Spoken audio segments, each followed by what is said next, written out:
In the Middle Ages, most people didn't cook at home and actually relied on fast food served from public cook shops. From meat pies and waffles to something called a rissole, the medieval equivalent of a McDonald's apple pie, these street vendors fed entire cities. Here's what life was really like at the medieval fast food shops that kept everyone alive.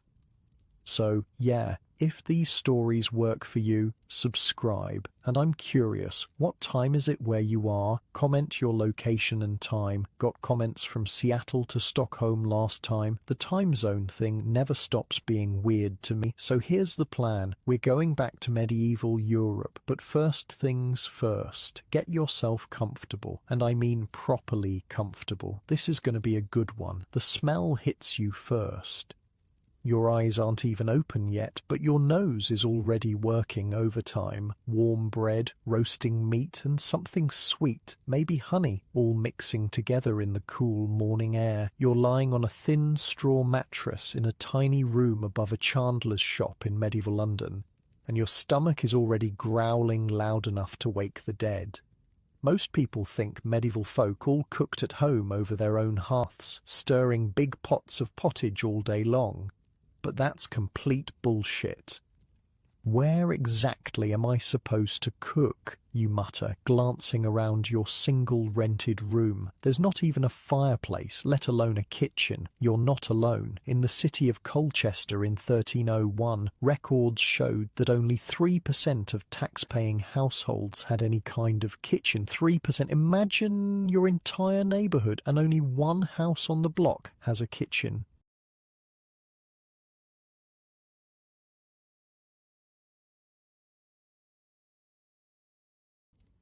Even if you had a kitchen, you probably couldn't afford the pots. Cooking vessels were expensive, and most poor city dwellers didn't own a single one. So what did everyone eat? Fast food. Literal medieval fast food. The streets are just beginning to come alive as you leave your room.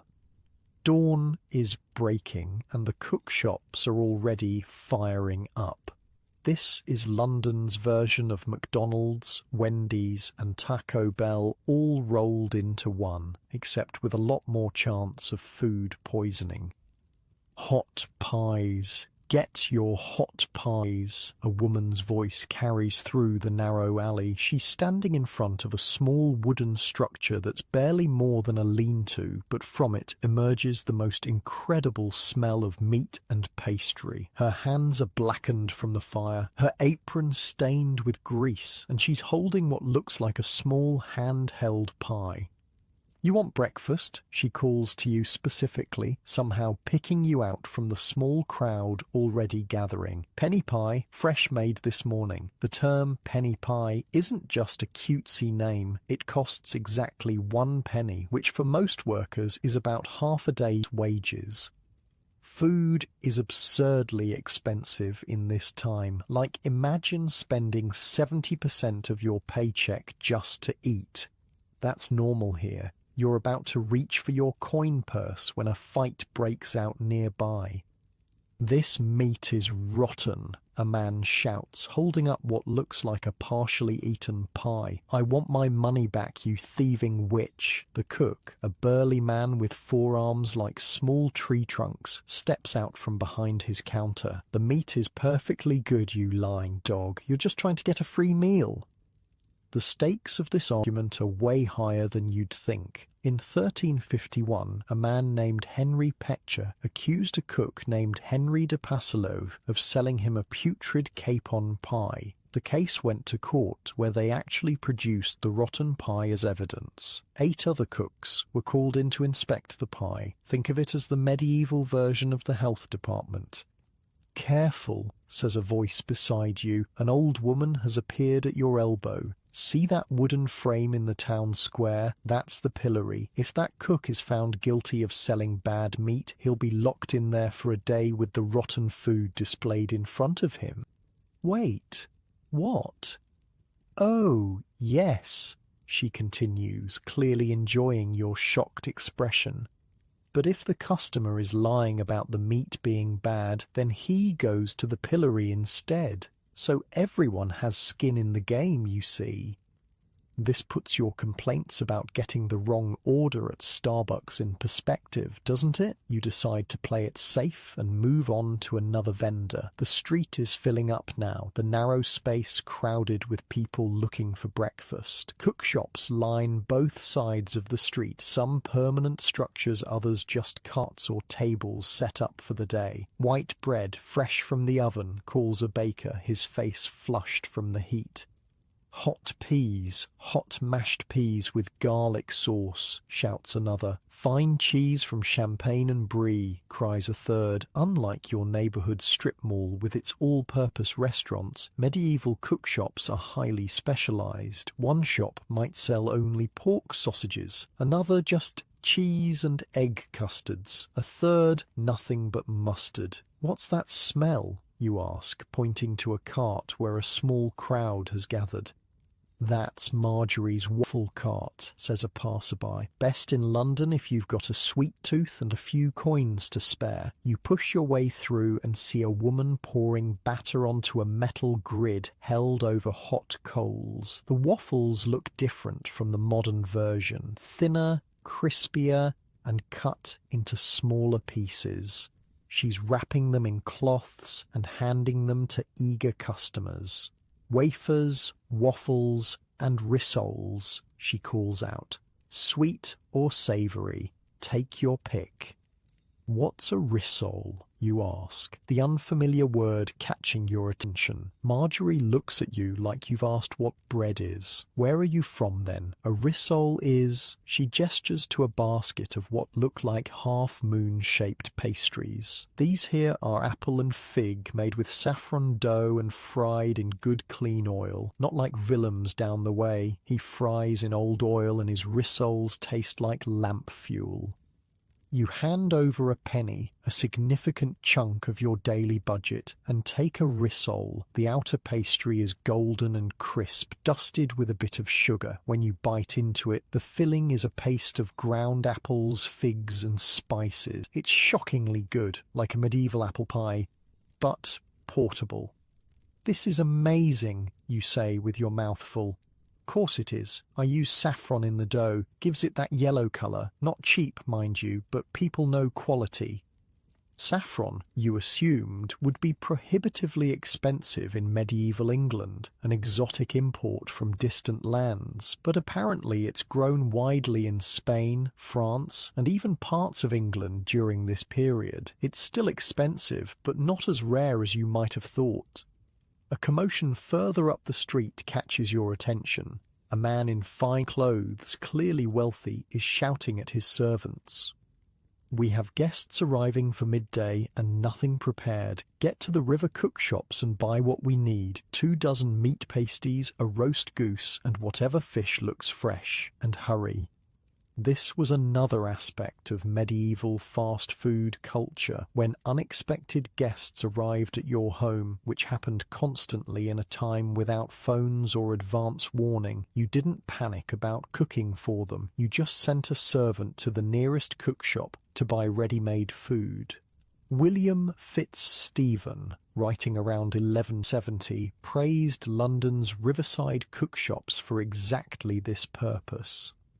Look at him, mutters an apprentice standing nearby. Probably has his own kitchen and cook at home, but still buys from the shops when it suits him. While cookshops primarily served the urban poor who couldn't cook at home, they weren't exclusively for them. Even the wealthy used them, especially when travelling. In 1267, a knight named Sir Roger Leyburn arrived in Canterbury with his entourage and immediately bought 68 capon pasties from the local cookshop. 68. Can you imagine walking into a KFC and ordering 68 buckets of chicken? The sun is properly up now, and the streets are crowded. Workers are grabbing quick breakfasts before heading to their jobs. Apprentices run errands for their masters, often stopping for a bite. Travellers who spent the night at local inns are buying food for their journey. A small boy darts through the crowd, a wooden tray hanging from a strap around his neck. Salt, fine salt, he calls in a high, clear voice. Salt is essential for preserving food in a time without refrigeration, and it's also a valuable commodity. "I'll take a measure," says a woman, handing the boy a coin. He carefully scoops some coarse grey salt into a small cloth bag and hands it to her. "Mind where you buy your meat pies today, mistress. I heard John the cook was using 3-day-old meat in his pies yesterday." She clicks her tongue. "Again? That man will end up in the pillory yet. Thanks for the warning, lad." This informal network of food safety warnings is crucial in a time before health inspectors or food safety regulations. Your best protection against food poisoning is word of mouth and the threat of public humiliation in the pillory. Speaking of regulations, they did exist. Cities tried to control food quality and prices, especially for staple foods. In 1379, London authorities ordered pie sellers to bake pasties of beef at 1/2 penny, just as good as those at a penny. It was a form of price control during hard times. You continue walking, taking in the full sensory assault of a medieval food street. The smoke from cooking fires hangs in the air. Vendors shout over each other, competing for customers. The cobblestones are slick with grease and food scraps. "Ribs of beef, both fat and full fine," calls a cook, quoting a line that will eventually appear in a poem called London Lickpenny, written around 1450. "Hot pescode," shouts another, selling fresh peas in their pods. Strawberry ripe and cherries in the rise. A woman with a basket of fresh fruit moves through the crowd. The variety is astounding. For all the challenges of medieval life, and there were many, the food culture was vibrant and diverse. These weren't just places to grab a quick, bland meal. They were social hubs where people gathered, gossiped, and connected. You stop at another stall, this one selling small bowls of stew. "What's in it?" you ask cautiously, remembering the argument about the rotten meat. "Good beef, fresh today, with onions and garlic sauce," says the cook. 2 pence for a full bowl. That's steep, nearly a full day's wages for many workers, but the smell is irresistible. You hand over the coins and take the wooden bowl. The stew is rich and flavourful, with chunks of meat and thick gravy that you sop up with a hunk of bread. As you eat, you observe the people around you. A group of labourers share a large meat pie, tearing it into rough portions with their hands. A merchant in better clothes daintily eats a small fish pastry while discussing business with a colleague. 2 women, possibly servants, hurry by with baskets full of food, likely breakfast for their employers. You finish your stew and hand the bowl back to the cook, who rinses it quickly in a bucket before filling it for the next customer. No disposable packaging here. Everything is reused. The morning is advancing, and the character of the food being sold is changing. Breakfast items are giving way to heartier fare for the midday meal. Fresh batches of pies come out of ovens. Meat turns on spits over open fires. The smell is incredible, and occasionally terrible when a whiff of less than fresh ingredients cuts through the general aroma. A cart rumbles by, larger than the others. It has an actual oven built into it, a mobile bakery selling fresh-baked goods throughout the city. The ingenuity is impressive. "That's new," says an old man standing nearby, noting your interest. "Those oven carts. Started seeing them about 10 years ago. Clever idea, bringing the oven to the people instead of making people come to the baker's shop." Innovation in fast food delivery isn't unique to our era of DoorDash and Uber Eats, it seems. As you continue exploring, you notice how the streets with cook shops have earned their names. Many are called Cook's Row or Cock Row, literally naming the street after its primary business. The sun climbs higher in the sky, and your morning exploration of medieval fast food has just begun. There are still so many aspects of this food culture to discover: the regulations, the social dynamics, the economics of it all.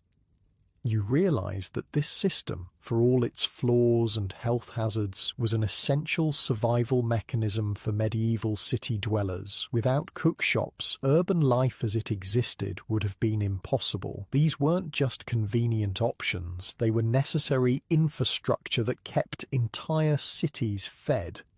And as your stomach rumbles again, you wonder what you'll discover for your midday meal in this world of medieval fast food. The sun is firmly up now and you've had your fill of breakfast pastries, but you're curious about these cookshops. Who runs them? How do they work? What's it like to be on the other side of that counter? You notice a cookshop that's just opening. Unlike the others that have been serving customers since dawn, this one seems to be running a bit behind. Perfect opportunity to see how the sausage gets made. Sometimes literally, the proprietor is a stocky man named Watt, with forearms thickened from years of kneading dough and hefting heavy pots. His day started long before the first customer arrived. Been up since well before cockcrow, he tells you with a yawn when you strike up a conversation. Always am. You glance behind him at the small shop. It's barely more than a covered stall, with a hearth built at the very front where passers-by can see and smell the food cooking. There's a wooden counter worn smooth from years of use, a couple of tables for mixing and preparing food, and shelves lined with pots, bowls, and bundles of herbs. Want to see how it's done? Watt asks, noticing your interest. I could use an extra pair of hands this morning. My boy's down with a fever, and my wife's minding our other stall across town. Multiple locations? Medieval fast food chains already exist. Who knew? You agree to help, and Watt immediately puts you to work. First thing we do is light the fire, he says, building up a small pyramid of charcoal and wood in the hearth. Takes time to get hot enough for cooking, so it's the first task of the day. While the fire catches, he pulls out a large bowl and starts mixing flour with water. Basic dough, he explains. We'll use it for meat pies mostly. The fancy shops use butter in their dough, but that drives up the cost. My customers want filling food at a fair price. You watch as he adds a pinch of salt and a tiny thread of yellow-orange spice. Saffron, you ask, surprised to see such an expensive ingredient in a humble pie shop. Just a touch, he winks, gives the dough colour, makes customers think they're getting something special, worth the cost for the extra business it brings. Smart marketing, medieval style. While the dough rests, Watt heads to a small back room you hadn't noticed and returns with a wooden tray of meat. Got this from the butcher yesterday, he says. Mostly beef and pork scraps, but good quality. Some shops buy the dregs that no one else wants, but that's how you end up in the pillory with rotten meat around your neck. The pillory, that public punishment you heard about earlier, a sobering reminder of the consequences of cutting corners in the food business. How do you know which suppliers to trust, you ask, watching him chop the meat into small pieces with practiced efficiency.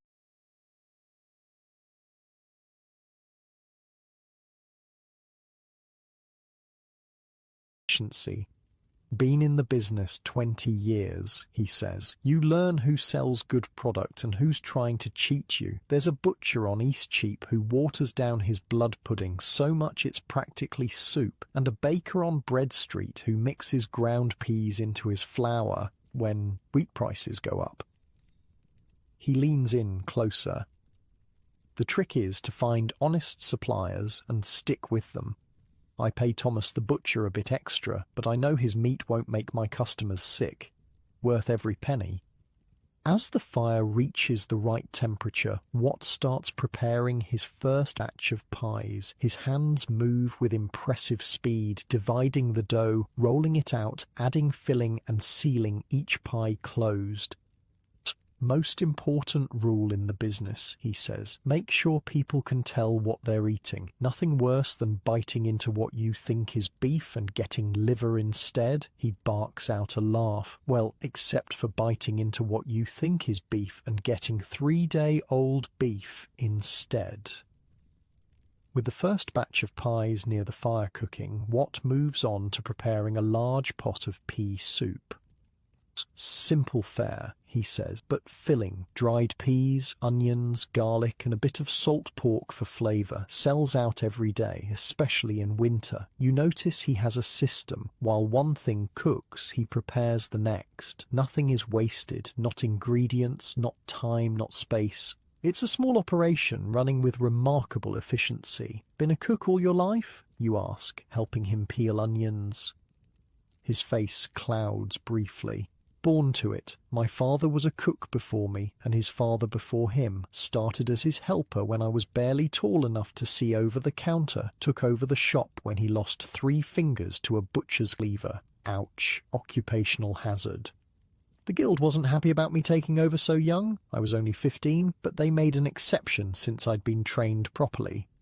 The guild. Of course there would be a guild for cooks, just as there were guilds for other trades. These professional organisations controlled who could practice the trade, maintained standards, and wielded considerable power. What does the guild do, you ask, curious about this aspect of medieval business life? Sets rules mostly. Watt says, stirring the pea soup. How much we can charge, what kinds of food we can sell, who can open a shop and where. They inspect our shops too, make sure we're not selling bad food or using false weights. He adds a handful of herbs to the pot. They also protect us. If someone refuses to pay or accuses you falsely of selling bad food, the guild will back you in court. Without the guild, he makes a cutting motion across his throat. The first customers start arriving, and you watch as Watt transforms from focused cook to cheerful salesman. Hot pies fresh from the fire, he calls out. Best in London, come and taste. A labourer approaches, coins already in hand. The usual Watt, he says. Without missing a beat, Watt hands him a meat pie wrapped in a piece of clean cloth. Beef today, John, just how you like it. Another customer, better dressed, approaches next. What's fresh this morning? Got a new batch of chicken pies with herbs from my wife's garden, Watt says. Worth the extra halfpenny, I promise you. You notice how he tailors his sales pitch to each customer. Simple and straightforward for the labourers who want filling food at a fair price. More elaborate descriptions for wealthier customers who might spend more. As the morning progresses, you help where you can, handing food to customers, stirring the pot of soup, fetching more firewood for the hearth. It's hot, tiring work, and you gain new respect for the people who do this every day. How do you decide what to cook, you ask, during a brief lull in customers? Depends on the season, what's available, and who's buying, Watt explains. Summer means more fresh vegetables and fruits. Winter, it's mostly preserved foods, salted meat, dried peas, root vegetables. Holy days and feast days have their own traditional foods too. He points to a calendar scratched into a wooden board hanging on the wall. You have to plan. Day before a fast day, people feast, so you cook more. During Lent, no meat, so you make fish pies instead. Know your customers' habits, and you'll never go hungry yourself. Business picks up as midday approaches. Workers who grabbed a quick breakfast earlier now return for their main meal of the day. The small space in front of Watt's shop fills with people eating, talking, and taking brief respite from their labours. You notice a group of men in similar clothing eating together, sharing a large meat pie and several small loaves of bread. Mason's Guild, Watt explains, following your gaze. Working on the new church, they pool their money for food, get more that way. Collective buying power, another thing that isn't as modern as we might think. A woman approaches the shop, her clothing modest, but of good quality.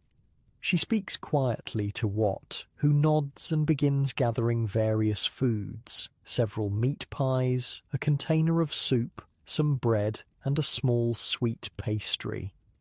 Mistress Marjorie, he explains after she leaves with her purchases, buys for her master's household when they have unexpected guests. Happens more often than you'd think. Someone arrives from out of town, no warning, and suddenly you need to feed 12 people by midday.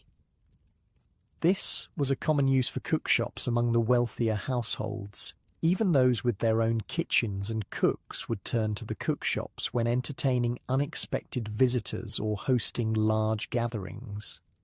Catering, medieval style, you observe. Watt laughs. Something like that. Though the really wealthy have their own kitchens with a staff of cooks, it's the merchants and smaller gentry who rely on us in a pinch. He stokes the fire and adds more pies to cook. Last month I provided food for a guild feast, 60 people, all wanting the best. Worked 3 days straight preparing everything. Nearly killed me, but the pay was worth a month of regular business. As he speaks, a city official walks by, identifiable by his clothing and the small badge of office he wears. He glances at Watt's shop, noting the cleanliness of the counter and the quality of the food on display. Inspector, Watt murmurs under his breath, looking for violations. What kind of violations? You ask once the man has moved on. All sorts, using bad ingredients, selling yesterday's pies as fresh, charging more than the regulated price, having dirty counters or utensils. He ticks them off on his fingers. The fines are steep, and if you're caught too many times, you can lose your right to trade. Or worse, the pillory. The pillory again, clearly the spectre that haunts all food vendors. Is it hard to follow all the rules? Most are just good sense, Watt says. Don't sell bad food, keep things clean, be honest about what you're selling. The price regulations, though, he shakes his head. Those can be hard, especially when the cost of ingredients goes up. He explains that in times of shortage or when harvests fail, the price of basic foodstuffs can skyrocket, but the regulations often prevent cookshops from raising their prices accordingly. Last winter, wheat prices doubled after the bad harvest, but we couldn't charge more for our pies, nearly bankrupted half the cooks in London. You're beginning to understand why some cooks might be tempted to cut corners, using less filling in their pies or substituting cheaper ingredients. Not that Watt would ever do such things, of course. A young boy runs up to the shop, out of breath. Master Watt, mother says to bring her more pies. She's sold out at the Cheapside stall. Watt nods and quickly packs a dozen fresh pies into a basket, covering them with a clean cloth. Tell her I'll send more bread once this batch is done, he tells the boy, who dashes off again. My son, Watt says with a touch of pride, 10 years old and already learning the trade. He helps his mother at our other stall most days. Family business. The backbone of medieval commerce. Children often followed in their parents' footsteps, learning the trade from an early age. So you have 2 shops, you ask, impressed by his entrepreneurial spirit. This one and a smaller stall at Cheapside Market where my wife sells mostly bread and simple pastries, he confirms. Took us 15 years to save enough to open the second location. The guild wasn't happy. They prefer to limit competition. But my wife's brother is a guild officer, so he shrugs. Connections matter in every era.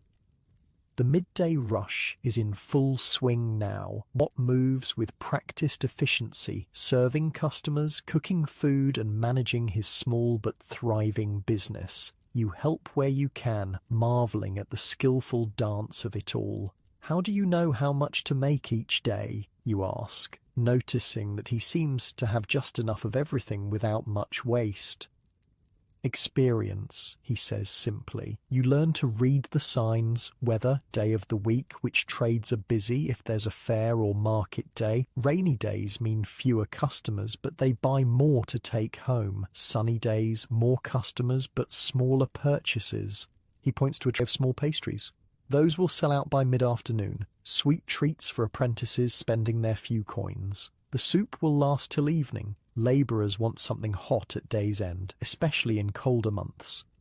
Despite the regulations and competition, you realize that running a cook shop could be quite profitable. Watt owns 2 locations after all, which suggests he's doing well for himself. Is the cooking business good money? You ask directly. Watt glances around to make sure no one is listening too closely. Good enough, he says quietly. Won't make you rich like a merchant trading in spices from the east, but you won't starve either. My father owned just this shop. Now I have 2, and I'm saving to help my son open his own when he's old enough. He looks around his simple shop with clear satisfaction. Food is always in demand. People need to eat, regardless of what else happens in the world. Wars, plagues, changes in fashion, none of that stops hunger. A surprisingly philosophical observation from a humble cook. The afternoon wears on, and you start to appreciate the rhythms of the cook shop.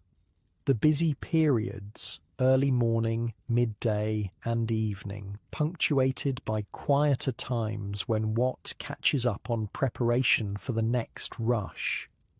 During one such lull, he shows you a small book he keeps hidden under the counter. My recipes, he says, letting you peek at the pages covered in careful writing. Some from my father, others I've created myself. Recipe books were rare and valuable in medieval times.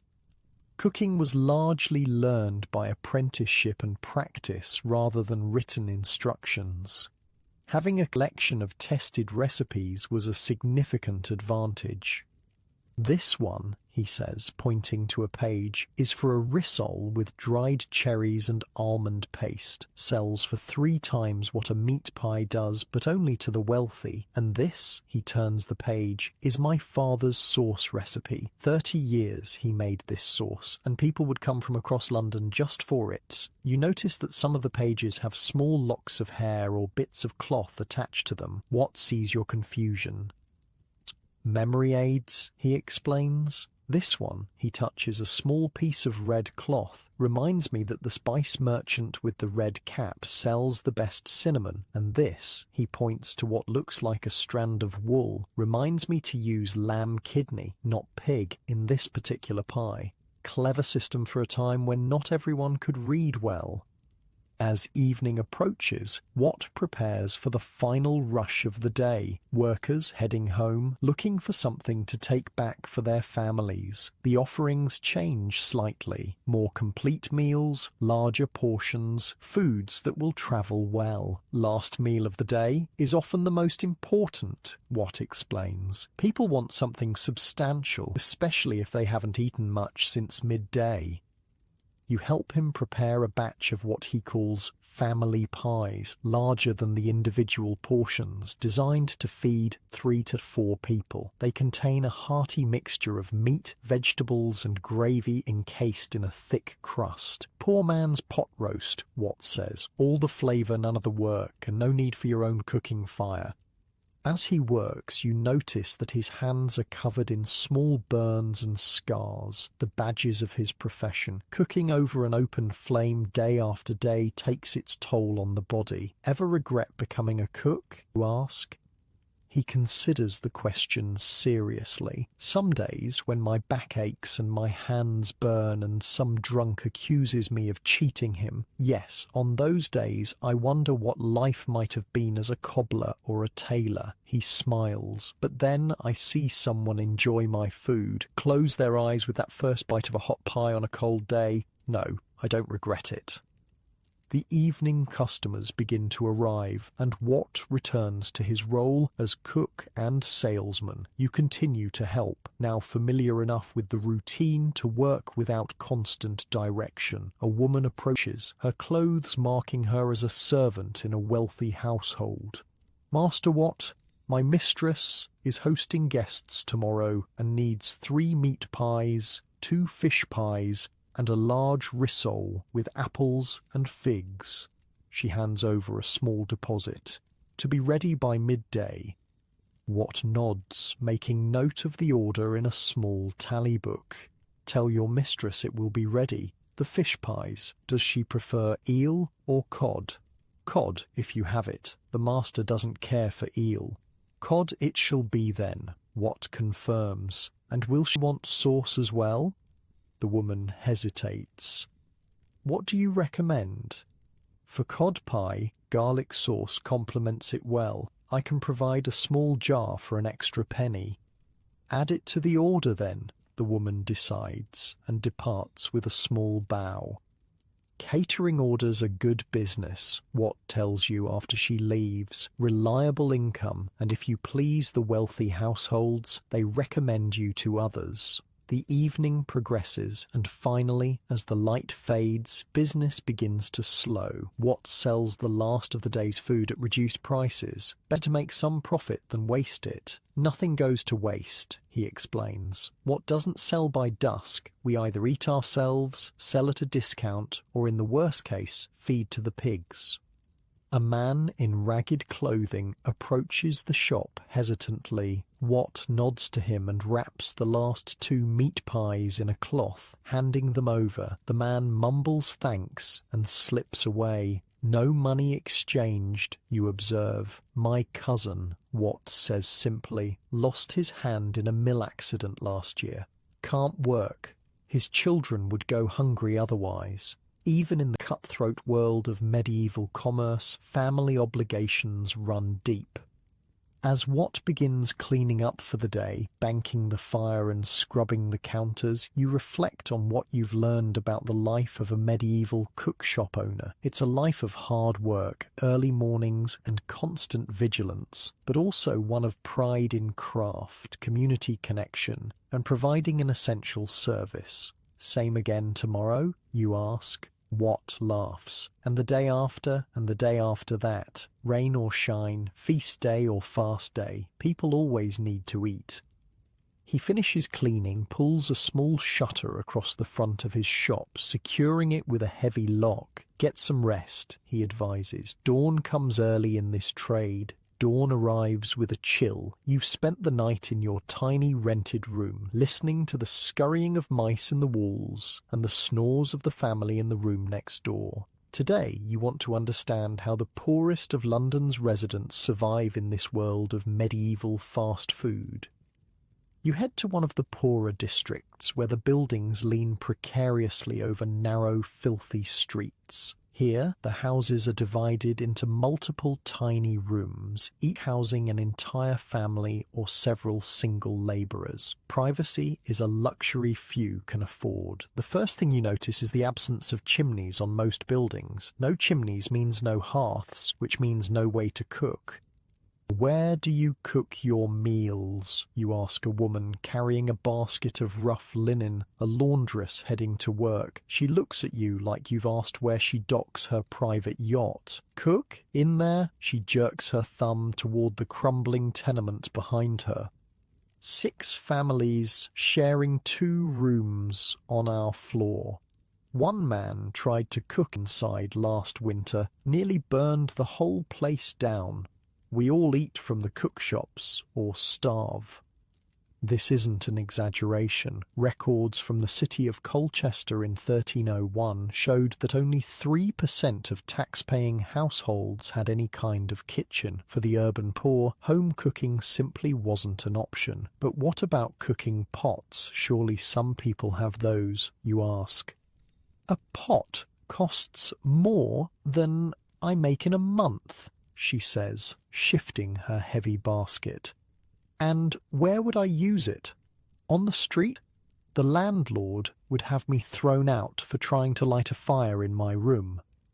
You follow her as she makes her way toward a small, crowded square where several food vendors have set up for the day. Unlike the more established cookshops you saw yesterday, these are simpler operations, just a table, a pot or grill over a small fire, and whatever food they're selling that day. This is where we eat, the laundress explains, gesturing to the vendors. Penny a day keeps you alive. 2 pennies, you eat well.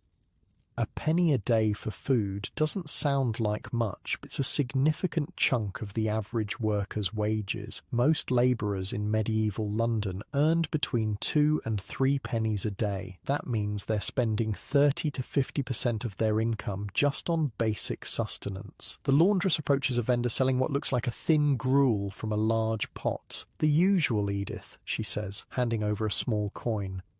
The vendor, an elderly woman with hands so gnarled they look like tree roots, ladles a portion of steaming gruel into a wooden bowl. "Extra onion today, Agnes," the old woman says. "No extra charge." "Bless you," Agnes the laundress replies, accepting the bowl gratefully. You follow her example and buy a bowl for yourself. The gruel is watery but surprisingly flavourful, made from barley with bits of onion and herbs for taste. It's hot, filling and cheap, exactly what a labourer needs to start the day. Most days this is breakfast, Agnes explains between spoonfuls. Sometimes it's breakfast and dinner both, if work is scarce. As you eat, you observe the other customers, labourers in rough clothing, apprentices in slightly better attire, women in simple dresses, the working poor of London. They eat quickly, standing up before rushing off to their jobs. No one sits down to eat, you ask? Sit where? Agnes laughs. Tables and chairs cost money. Time costs money. We eat standing, walking sometimes, and get back to work. Fast food in its purest form, not for convenience, but necessity.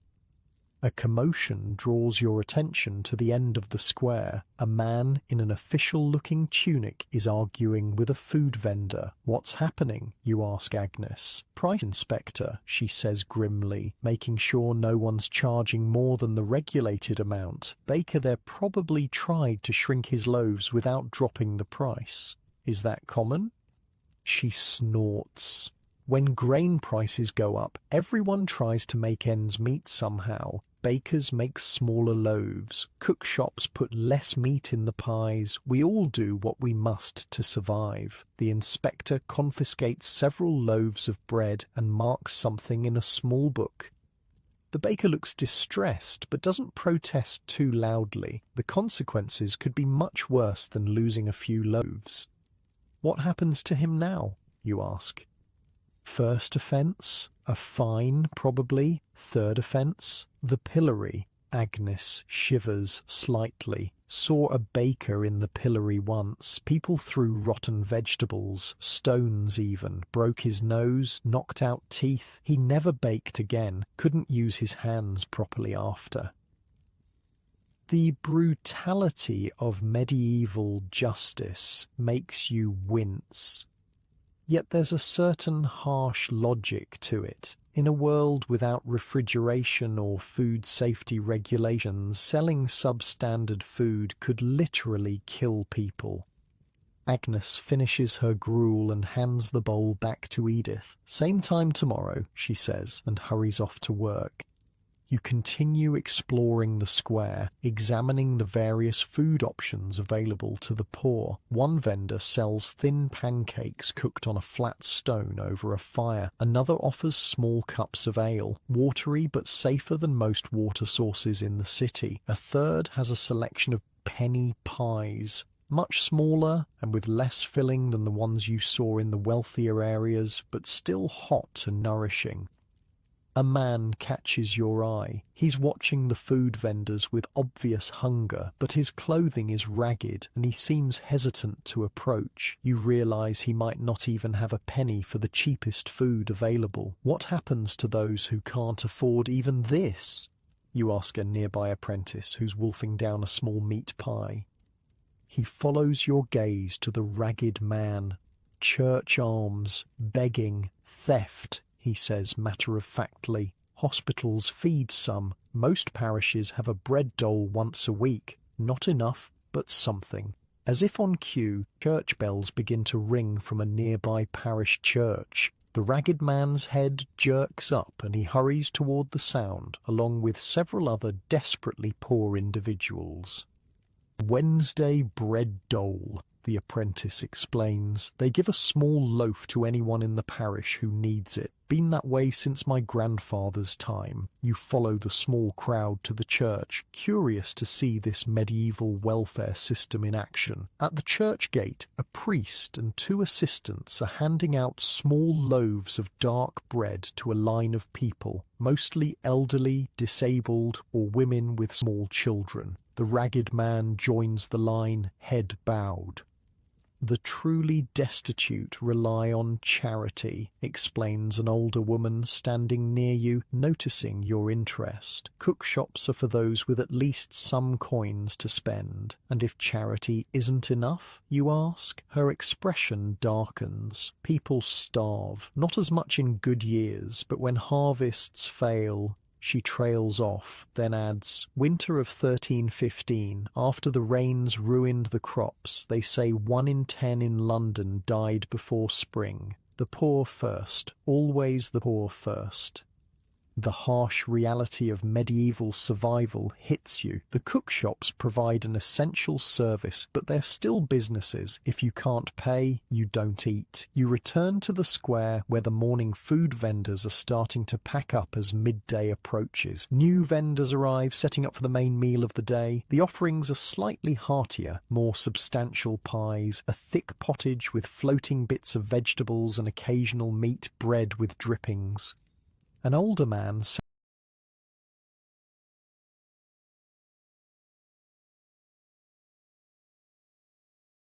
sets up a cart with a small brazier on which he begins to cook what looks like sausages. Best penny sausages in London, he calls out. Pork and herbs, made fresh this morning. You buy one, wrapped in a piece of bread. The sausage is fatty and heavily spiced. The spices likely hiding the taste of meat that's not entirely fresh. Still, it's hot, filling, and costs just 1 penny. How do people budget for food, you ask the sausage seller during a lull in customers. Most labourers spend half their coin on food, sometimes more, he says, turning sausages on his brazier. Single man might do all right. Family man, he shakes his head. Wife works too, children when they're old enough. Even then, it's hard. What's a typical day's meals look like? For a labourer with steady work, gruel or bread in the morning.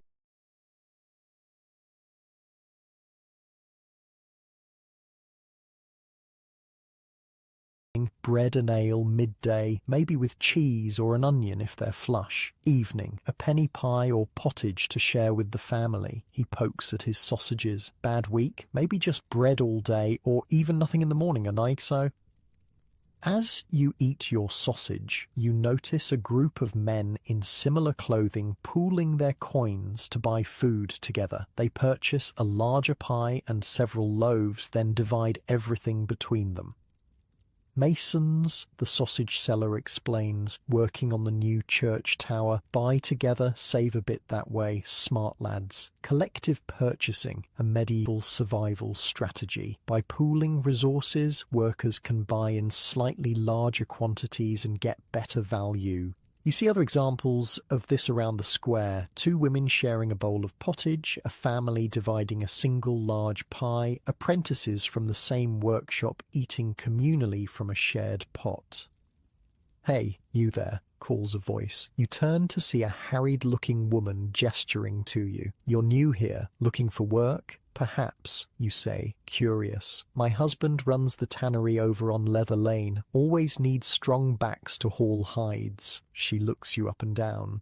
"Pays 3 pennies a day in summer, 2 in winter when work slows. Start tomorrow if you want." 3 pennies a day. Enough to survive, but barely. If you spent 1 penny on breakfast, 1 on dinner, and saved 1 for rent and all other expenses, there's no margin for error. 1 illness, 1 day without work, and hunger follows close behind. "I'll think on it," you tell her. She shrugs and moves on, looking for other potential workers. Labour is always needed in the city, but it's rarely well paid. The midday meal crowd thins as people return to work. You continue exploring, making your way to another neighborhood, still poor but not quite as desperate as the first. Here, the housing is slightly better. Some buildings have proper hearths with chimneys, though many families still share a single fire. In the small squares and on street corners, food vendors still do brisk business. A woman sits by a small fire, cooking what appear to be small fish on sticks. "Fresh sprats," she calls. 3 for a penny. The tiny fish are cooked whole, head, tail, everything, and eaten that way too. You buy 3 and find them crispy and salty. Not substantial, but the oily fish provides important nutrients often missing from the poor diet of bread and pottage. "Most here can cook a bit at home," explains the fish seller when you ask. "But who has the time? Men work from dawn to dusk. Women too, many of them. Spinning, weaving, laundry, childcare. Easier to buy ready food than spend hours cooking." It's a reminder that cook shops serve not just those who cannot cook at home, but also those who have no time to do so. As afternoon wears on, you make your way back toward the first neighborhood. The evening food vendors are setting up, preparing for workers returning home. The offerings are similar to what you saw midday, but with more emphasis on food that can be taken home to share with family. "Family pies," calls a ruddy-faced cook, displaying large pies about the size of your 2 hands together. "Feed 4 for 3p." Compared to individual servings, these family-sized portions offer better value, but they still represent a significant outlay for a poor family. You notice a group of children hanging around the edges of the square, watching the food vendors with hungry eyes. One breaks away from the group and approaches a vendor selling the last of his morning bread at a discount. "Please, master, any scraps for my mother? She's sick abed," the child says, voice practiced in the art of pitiful begging. The vendor hesitates, then wraps a small end of bread in a cloth and hands it to the child. "Tell her to get well soon," he says gruffly. The child scampers off, clutching the precious food. The other children try their luck with different vendors with varying success. Some receive small scraps, others are shooed away. "Street children," says a woman beside you, watching the scene. Some orphans, some just sent out by hungry families to scavenge what they can. "Do they succeed?" you ask.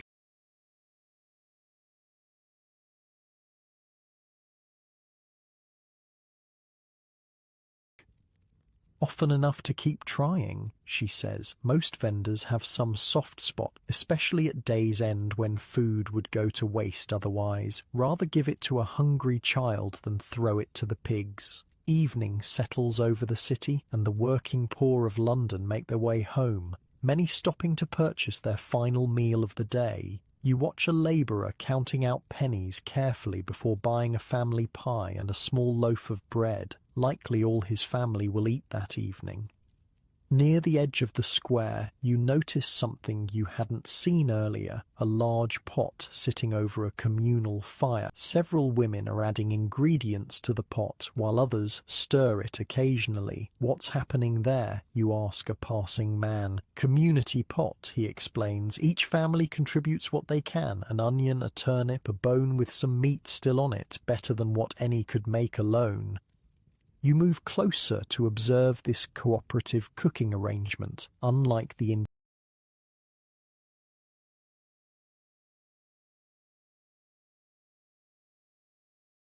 individual vendor stalls. This is not a commercial enterprise, but a collective survival strategy. Each contributor will take a portion of the final stew for their family, based roughly on what they put in.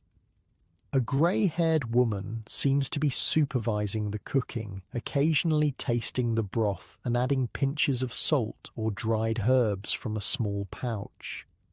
"Been doing this every 3rd day for 20 years now," she tells you when you express interest. "Started in the bad winter of 91, when coal was too dear for each family to have their own fire. Found it worked well enough to keep going, even in better times." This communal cooking arrangement is a reminder that medieval people were resourceful in finding ways to survive. The cookshops provided one solution for those who could afford them, but the poorest developed their own systems of mutual aid. As darkness falls, the vendors pack up their wares. Those with leftover food either take it home, sell it at steep discounts, or in some cases give it away to the desperate. Nothing goes to waste in a world where food represents such a significant portion of one's income. You find yourself drawn back to Agnes, the laundress you met that morning. She's returning from her day's work, hands raw from lye and hot water, shoulders sagging with exhaustion. "Hard day?" you ask, falling into step beside her. "Same as any other," she says, with a small shrug. 12 hours over hot water and wet linen, but I earned my threepence, so we'll eat tonight. She stops at a vendor selling bowls of thick pottage, a hearty stew of grains, vegetables, and small bits of salt pork. She buys a large bowlful and a small loaf of dark bread. "For me and my boy," she explains. "He's 7, works as a scullion at the brewer's house, brings home their stale bread sometimes when the cook feels generous. 7 years old and already working, not unusual in medieval times, but still poignant. How do you manage?" you ask softly. She gives you a sharp look, then softens slightly.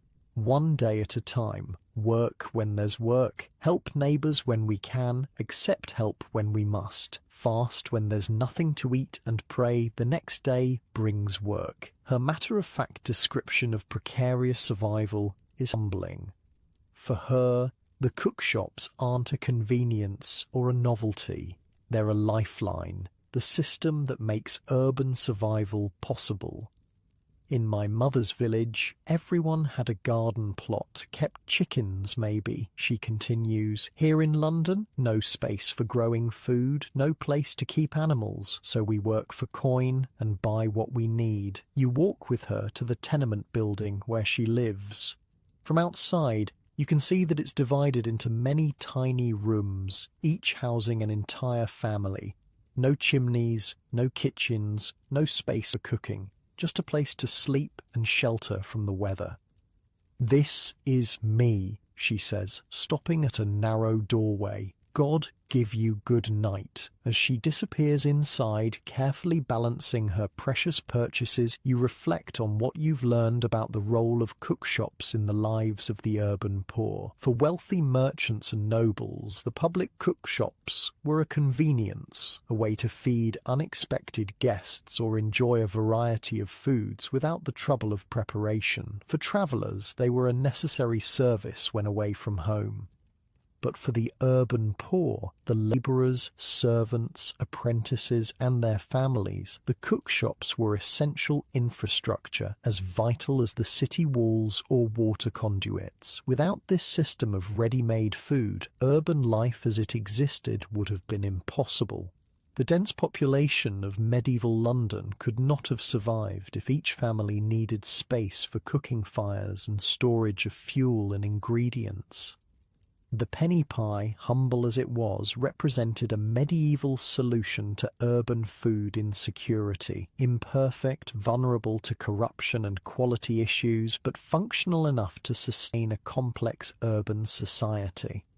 As night falls completely, the cookshop fires die down across the city, but come dawn they'll be lit again, ready to feed the hungry masses of London for another day. Morning finds you wandering through the market area again. This time your attention is drawn to a small crowd gathering near the town square. People are murmuring excitedly, and several are pointing toward a wooden structure at the centre of the square.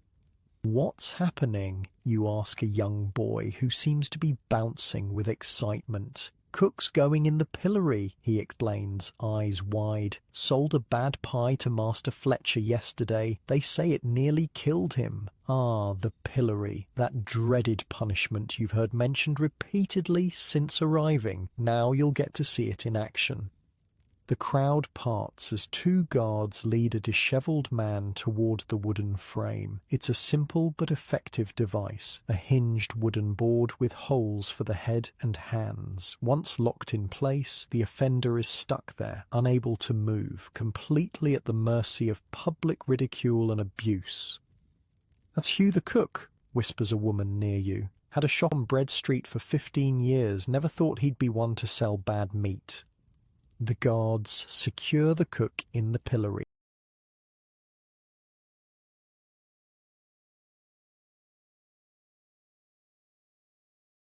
His head and hands protruding through the holes. A third official pins a parchment to the wood above him, a description of his crime for all to see. For the crime of selling putrid meat in a pie, the official announces loudly, "Hugh Baker is sentenced to stand in the pillory from prime until vespers." He holds up a small, partially eaten pie, and the offending item shall be displayed before him as witness to his crime. The crowd murmurs. Some look sympathetic, others disgusted. A few of the more aggressive onlookers have already picked up small bits of garbage from the street. "Is this common?" you ask the woman beside you. "Common enough," she replies, "especially when food prices rise. Cooks get desperate, try to stretch their ingredients further than they should." You notice that not everyone in the crowd seems convinced of Hugh's guilt. Two men in aprons, fellow food vendors perhaps, are shaking their heads. "Never known Hugh to sell bad meat," one mutters. "Been buying from the same butcher for years." "Might not have been his fault," the other agrees. "Meat can turn quick in this heat, or maybe the Fletcher just has a weak stomach." Food safety in medieval times was a complex issue. Without refrigeration, preservatives, or modern understanding of bacteria, food could go bad quickly. Yet people understood the dangers of spoiled food all too well, even if they didn't understand the science behind it. Your mind goes to the case you heard about earlier, Henry Peche and his infamous rotten capon pie. This was a real court case from 1351, where a customer accused a cook of selling him meat that was putrid and stinking and an abomination to mankind. You decide to ask around about that famous case to better understand how food safety was handled. An older man selling ale from a cart proves knowledgeable. "Ah, the Peche case. That was before my time, but my father spoke of it. Quite the scandal." "What exactly happened?" you prompt. "Well," he sets down his ladle, clearly warming to the topic. "Henry Peche and his friend bought 2 capon pasties from a cook named Henry de Passelot. They ate most of the first one before realizing the meat was bad. When they checked the second pie, they found it was also rotten." "And they took it to court?" you ask. "Brought the actual pie as evidence?" The ale seller chuckles. "Can you imagine the smell in that courtroom?" Anyway, they called in 8 other cooks to inspect the pie, sort of like a jury of peers. The cooks confirmed the meat was indeed putrid, and the cook was sentenced to the pillory. The fascinatingly detailed nature of this case reveals just how seriously food safety was taken. This wasn't just a customer complaint, it was a formal legal proceeding with physical evidence and expert testimony. What would have happened if the meat had been good? You wonder. "Oh, that's the beauty of it," the ale seller says with a wink. "If the cook was found innocent, the accuser would have gone to the pillory instead. Makes people think twice before making false accusations." This system created a certain balance. Cooks were deterred from selling bad food by the threat of public punishment, but customers were equally deterred from making false claims. Your attention is drawn back to Hugh in the pillory as someone throws a rotten turnip at him. It splatters against the wood just inches from his face. The crowd laughs. "That's not right," says a stern voice. A well-dressed man pushes through the crowd, his clothing marking him as a guild official of some kind. "This man has been sentenced to public shame, not assault. The next person who throws anything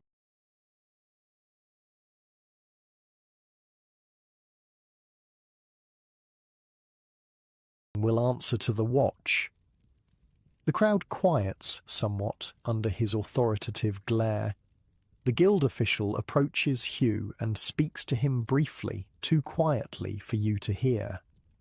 "Who's that?" you ask a nearby apprentice.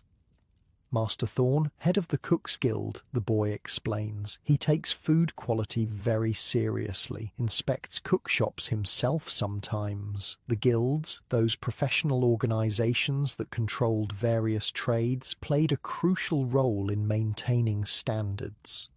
A cook who repeatedly sold bad food wasn't just breaking the law, he was damaging the reputation of all cooks. The guild had a vested interest in maintaining quality and punishing offenders. You follow Master Thorn as he leaves the square, curious to learn more about how food was regulated. He walks briskly through the streets, occasionally stopping to glance into cook shops along the way. At one shop, he pauses longer, watching as the cook prepares pies for the midday rush. Without warning, he approaches the counter. "Master Simmons," he says firmly, "may I inspect your meat?" The cook, a nervous-looking man with a thin moustache, nods quickly.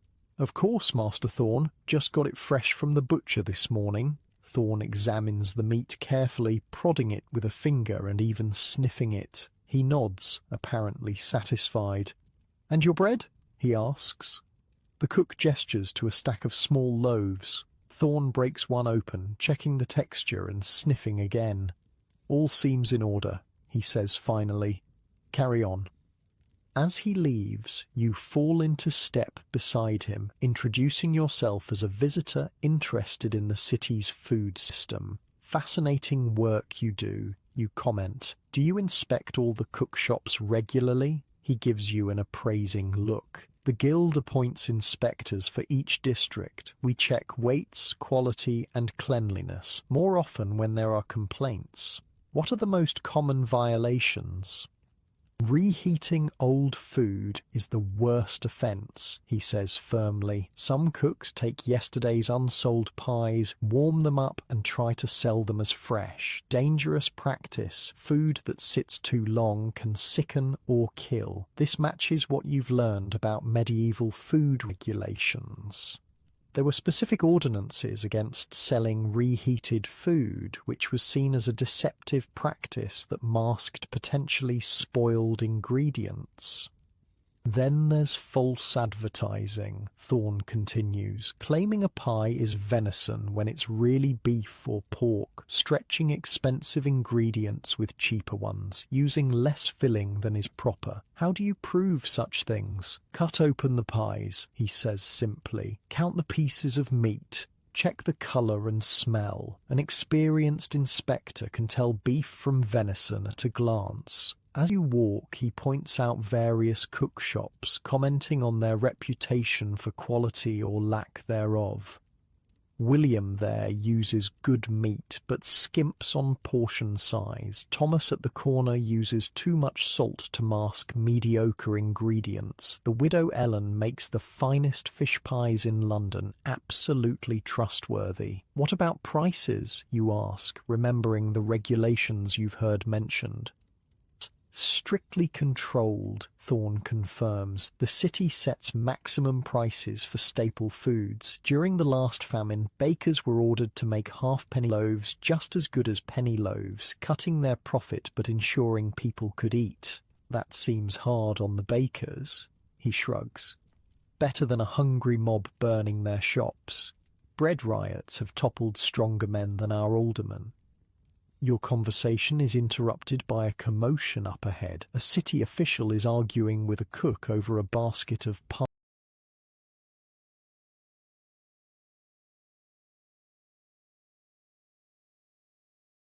pies. "These are underweight," the official insists, holding up a small scale. "Each should be at least 12 ounces, and these are barely 10. "The flour cost has doubled," the cook protests. "I can't afford." "Then petition for a price change. Until then, you sell at the regulated weight or not at all." The official confiscates the basket of pies, presumably to be given to the poor or to a nearby hospital, as was common practice with confiscated food that was still edible. Wait and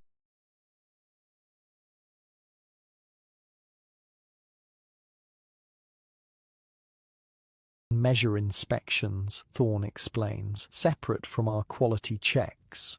The city takes them very seriously. What happens to that cook now? First offence? A fine and warning. Repeated offences lead to the pillory, loss of guild membership, or being forbidden to practice the trade.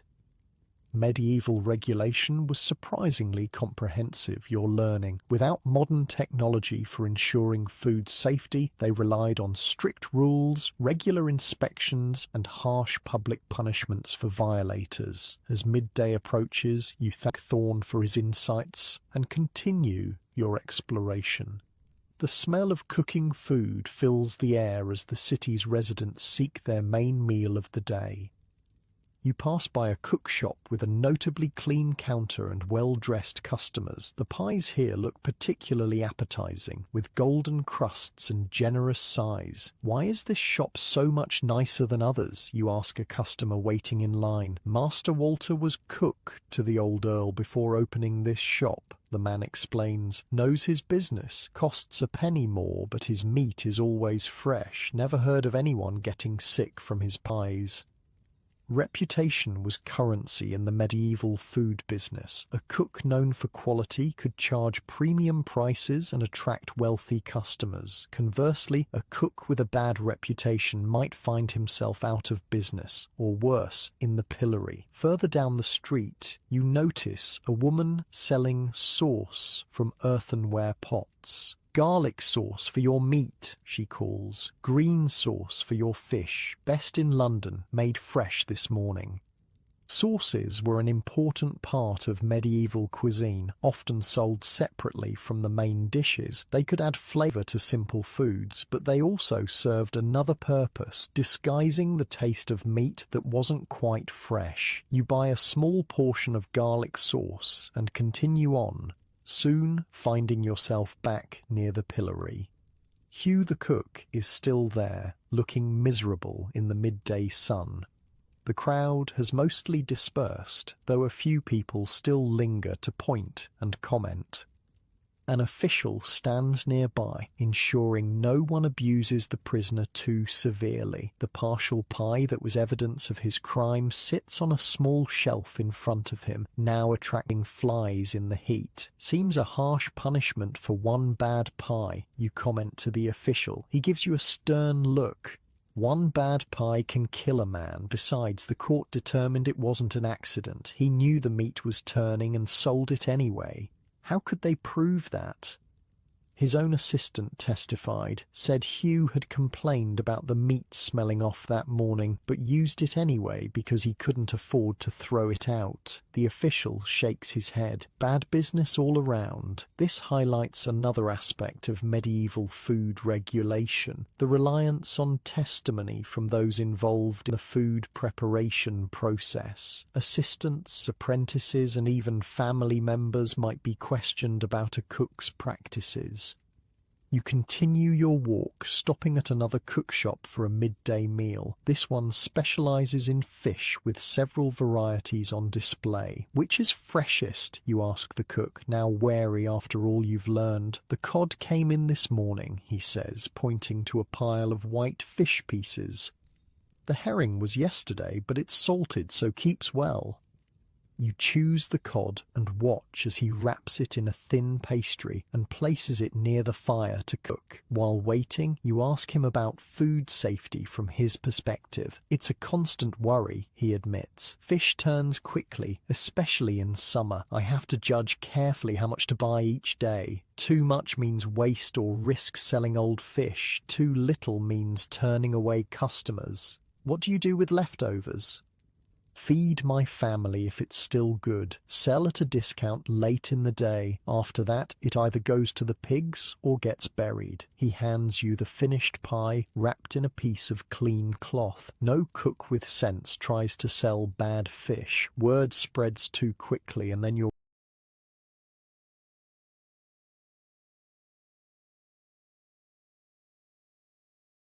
ruined. Or worse. As you eat your fish pie, which is indeed fresh and delicious, you reflect on the complex system of food safety that existed in medieval times. Without modern technology or scientific understanding, they relied on 1. Strict regulations about food quality and prices. 2. Regular inspections by guild and city officials. 3. Severe punishments for violations, including public humiliation. 4. A legal system that took food crimes seriously. 5. The powerful incentive of reputation.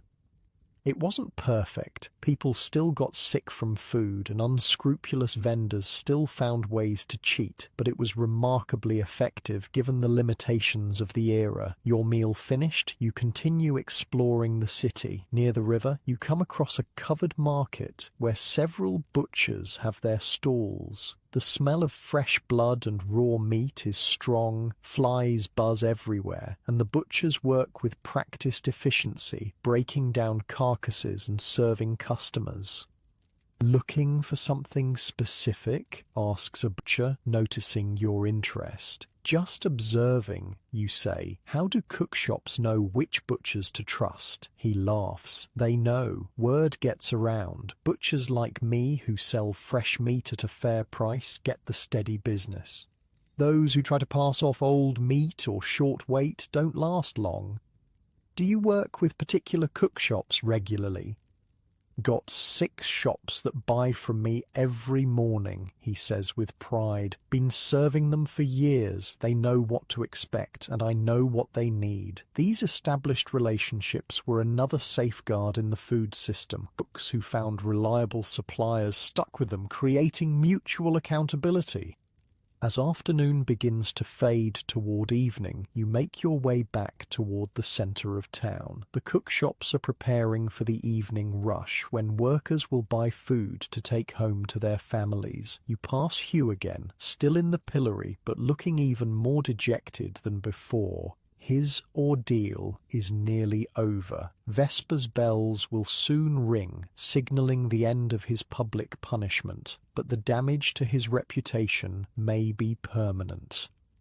A woman stops in front of him, arms crossed. "My boy was sick 3 days after eating one of your pies last month. Was that bad meat too, I wonder?" Hugh can't respond effectively, trapped as he is, but his eyes show a mix of shame and resentment. Another passerby spits on the ground near the pillory. Should lose his shop for good, he should. Can't trust a man who'd poison customers for profit. But not everyone is so condemning. An elderly man pauses to offer Hugh a drink of water, holding a cup to his lips since his hands are restrained. "There but for God's grace go any of us," the old man murmurs. "Mistakes happen in every trade." This spectrum of reactions reveals the complex social dynamics around food safety. For most medieval city dwellers, the cook shops were an essential service. They couldn't survive without them, but that dependence created vulnerability. If you couldn't trust the food you were sold, what options did you have? Evening bells begin to ring, and officials return to release Hugh from the pillory. His hands and neck must be stiff and painful after hours in the uncomfortable position. He rubs them gingerly as he's released, head bowed to avoid meeting anyone's eyes. "What happens to him now?" you ask a bystander. "Depends on the full sentence," she says. "Might just be the day in the pillory, or he might be fined as well. His guild will have words for him too, I expect. Will his shop survive?" She shrugs. Hard to say. Some customers are forgiving if it's a first offence. Others won't trust him again. Time will tell. As Hugh limps away, still followed by occasional jeers, you reflect on what his experience represents. The public punishment wasn't just about him, it was a message to every food vendor in the city. This could be you if you cut corners. This could be you if you prioritize profit over safety. The sun is setting now, and the day's business at the cook shops is winding down. Some are selling the last of their goods at reduced prices, unwilling to risk reheating them tomorrow. Others are already cleaning up, banking fires and scrubbing counters in preparation for another day. You stop at one last shop, a small but clean establishment run by an elderly couple. Their pies are simple but smell wonderful, and they serve them with a smile to each customer. "Been in business long?" you ask as you pay for a small meat pie for your evening meal. 43 years, the old man says proudly. "Started with just a cart and a pot, built up to this shop bit by bit. Never had trouble with the inspectors." The old woman laughs. "Gilbert? Trouble? He's so careful with his meat that the inspectors come to him when they're not sure about someone else's goods." "It's simple," the old man, Gilbert, says. "Sell good food at a fair price. Keep everything clean. Don't try to squeeze every last penny of profit from each pie. Do right by people and they'll keep coming back." A lifetime of wisdom in the food business, distilled into a few simple principles. As you enjoy your pie, indeed one of the best you've tasted so far, you consider how these same principles still apply centuries later. The medieval cookshops, with all their flaws and limitations, represent an early solution to the fundamental challenge of feeding dense urban populations. The regulations that governed them, from price controls to quality inspections to public punishments, were necessary adaptations to ensure this system worked for everyone. As darkness falls over the city, the last customers hurry home with their purchases. The fires in the cookshops die down for the night, but they'll be lit again at dawn, ready to feed another day's worth of hungry citizens. And in the shadows, city officials and guild inspectors will continue their vigilance, ensuring that the food that sustains London remains, if not always delicious, at least safe enough to eat. Morning arrives with a commotion outside your window. You peer out to see a crowd gathering around a raised wooden platform in the small square. In the centre stands a wooden frame with 3 holes. The pillory, that dreaded instrument of public punishment you've heard mentioned repeatedly. 2 city officials lead a man toward the platform. His hands are bound, and his face is a mask of shame and terror. Behind him, another official carries something wrapped in cloth. Curious, you throw on your clothes and hurry down to join the crowd. "What's happening?" you ask a woman standing at the edge of the gathering. "Cook's being punished," she says, a hint of grim satisfaction in her voice. "Sold a rotten pie to the wrong customer, he did." You push closer, and now you can see the man more clearly. He's middle-aged, with the thick forearms and calloused hands of someone who's spent years working with food, a cook being led to public humiliation and likely the end of his livelihood. "Henry de Passalou," announces one of the officials in a loud voice, "convicted of knowingly selling putrid and unwholesome food to the danger of the king's subjects and against the ordinances of this city." The crowd murmurs. Some jeer. Others just watch silently. "By judgment of the court, you shall stand in the pillory from now until the hour of noon, that all may know your crime." The officials unlock the top half of the wooden frame and force the man to bend forward, placing his head and hands through the holes. When they lock it again, he's trapped, bent uncomfortably at the waist, unable to move his head or hands, completely vulnerable to the crowd.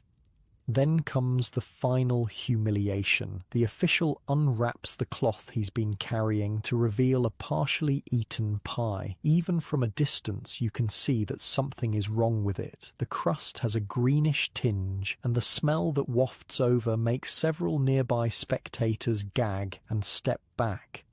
The evidence of his crime shall be displayed before him, the official declares, placing the rotten pie on a small shelf attached to the pillory, right under the cook's nose. He'll have to smell it for the duration of his punishment. This case is oddly familiar. You remember hearing about a cook named Henry de Passelow who was accused by a customer named Henry Peche of selling rotten capon pies. Is this the same man, the same case? You ask the woman next to you if she knows the details.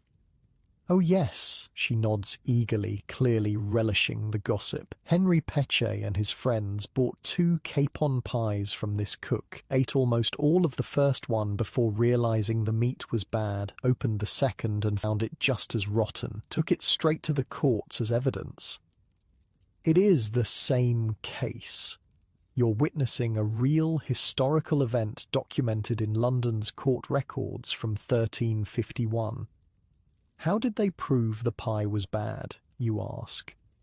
Called in 8 other cooks to examine it, she explains. If they'd said it was good, Peche would be the one in the pillory for false accusation, but one look, one smell, and they all agreed. The meat was foul. No one honest would sell such a thing. What strikes you is the seriousness with which this food violation is treated. This isn't just a customer complaint or a bad review on medieval Yelp. It's a criminal matter, handled in court with severe consequences.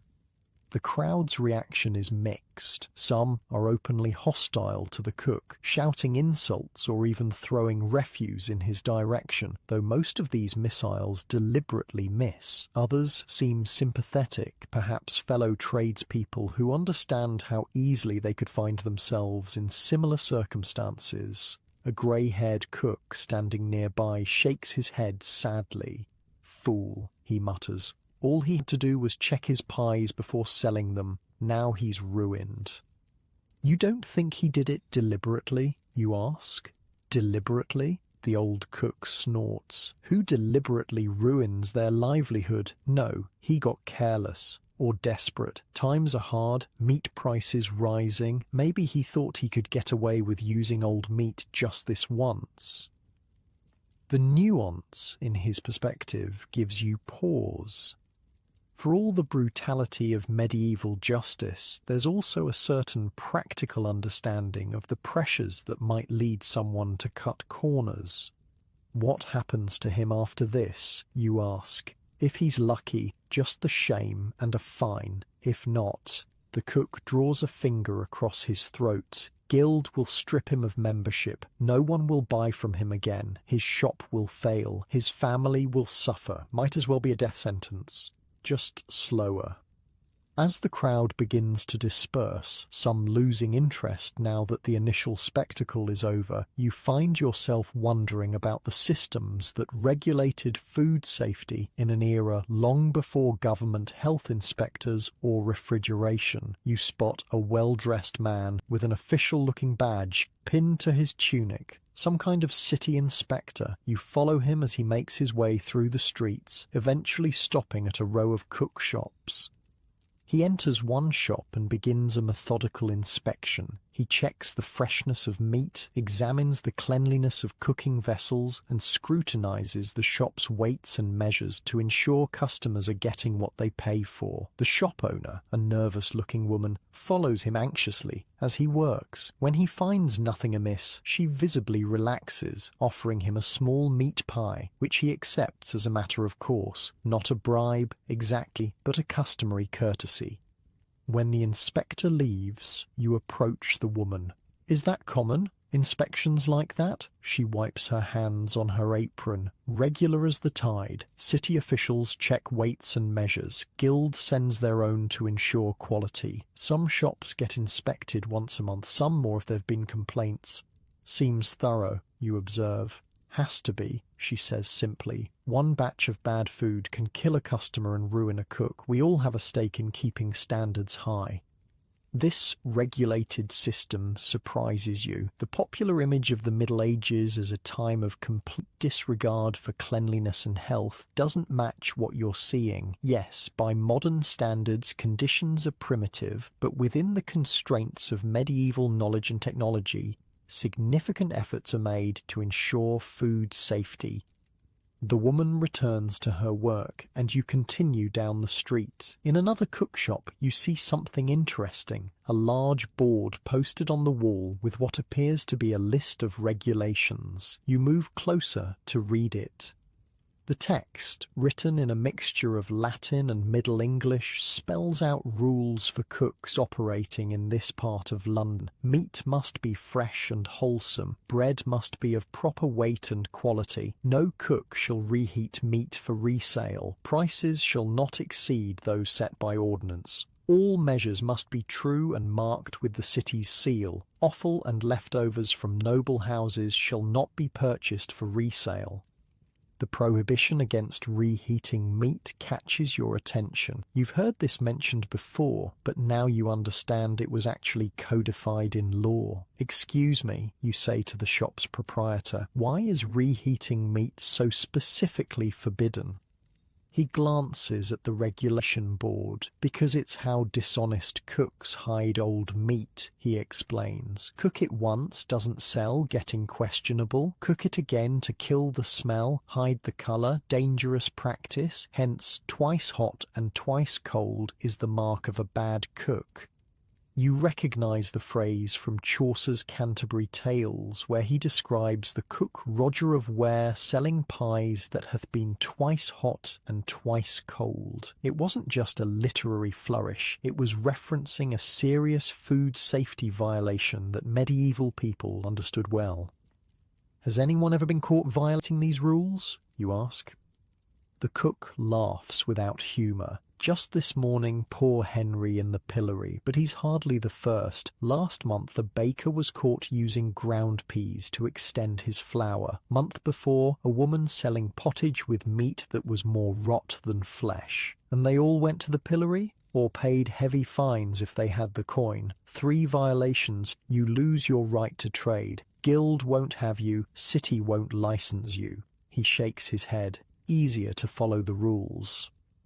The mention of the guild reminds you of another important layer in medieval food regulation. Beyond city officials, the Guild of Cooks exercised significant control over who could practice the trade and how they operated. You make your way to a substantial building marked with the emblem of the Cooks Guild.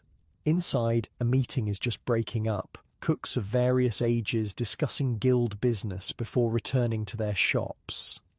You approach an older man who seems to hold some authority, introducing yourself as a visitor interested in the cook's trade. "The guild sets standards," he explains when you ask about their role in food safety. "We decide who can become a cook through apprenticeship. We inspect members' shops. We advise the city on regulations. And you enforce those regulations?" Along with the city officials, yes, a cook who violates our standards answers to the guild first. We might impose fines, require additional supervision, even suspend membership in serious cases. What about that cook in the pillory today? What happens to him now? The guild official's expression darkens. "Henry, his case went straight to the city court because the customer brought a formal complaint. The guild will now decide whether he can continue as a member. And if not, then he's finished as a cook in London. No one operates without guild membership. It's against city ordinance. The layers of regulation surprise you. Between city officials, guild oversight, and the harsh penalties for violations, medieval food safety was taken remarkably seriously. As midday approaches, you find yourself hungry but newly cautious about where to eat. The memory of that rotten pie is still fresh in your mind.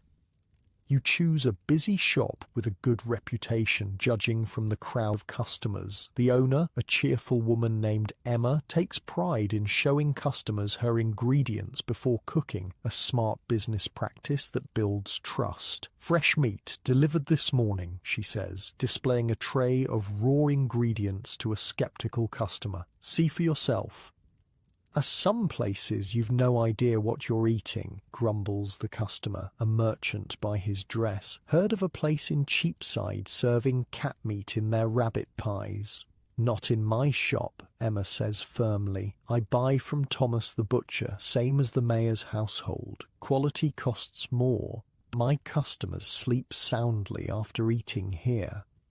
You order a meat pie, watching as Emma assembles it with fresh beef, onions and herbs before sliding it into the oven. When it arrives steaming hot, you eat with more confidence than you might have before witnessing the morning's events. As you eat, you notice a group of men entering a shop further down the street. Their fine clothing marks them as wealthy, possibly minor nobility or prosperous merchants.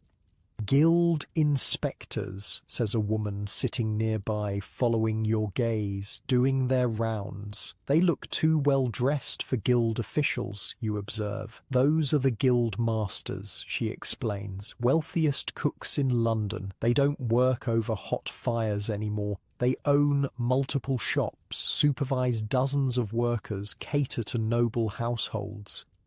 This social stratification within the cooking profession is interesting. What began as a humble trade has developed an elite upper tier, master cooks who have transformed their culinary skills into significant business enterprises. The inspection takes longer than others you've seen. The inspectors examine every aspect of the shop, speaking sternly to the owner at several points. When they leave, the owner looks relieved but chastened. Must have found something amiss, your table-mate comments, but not serious enough for public punishment. What sort of violations might they find, you ask? Oh, many things. Ingredients stored improperly, work surfaces unclean, apprentices without proper training, or substitutions. Using cheaper meat than what's advertised. Is that common, substituting ingredients? She leans closer, lowering her voice. More common than anyone admits. Chicken in place of rabbit. Beef instead of venison. Diluting wine with water. Stretching expensive spices with cheaper ones. Food fraud. Another timeless practice. After finishing your meal, you continue exploring the city's food safety systems. In a small courtyard, you discover another aspect of medieval food regulation, the formal testing of new cooks seeking guild membership.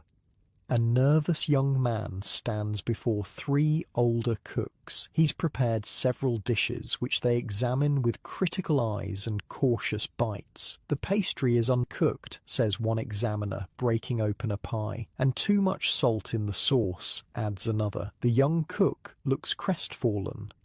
May I try again, masters? I was nervous. The lead examiner considers this. 2 weeks. Practice your pastry, return then for another attempt. The process reminds you of a culinary school exam. Becoming a recognized cook isn't just about setting up shop. It requires demonstrated skill and formal approval from the guild. Later, you find yourself in a different part of the city where the street food has a distinct foreign character. The smells are different, more exotic spices, unfamiliar cooking techniques.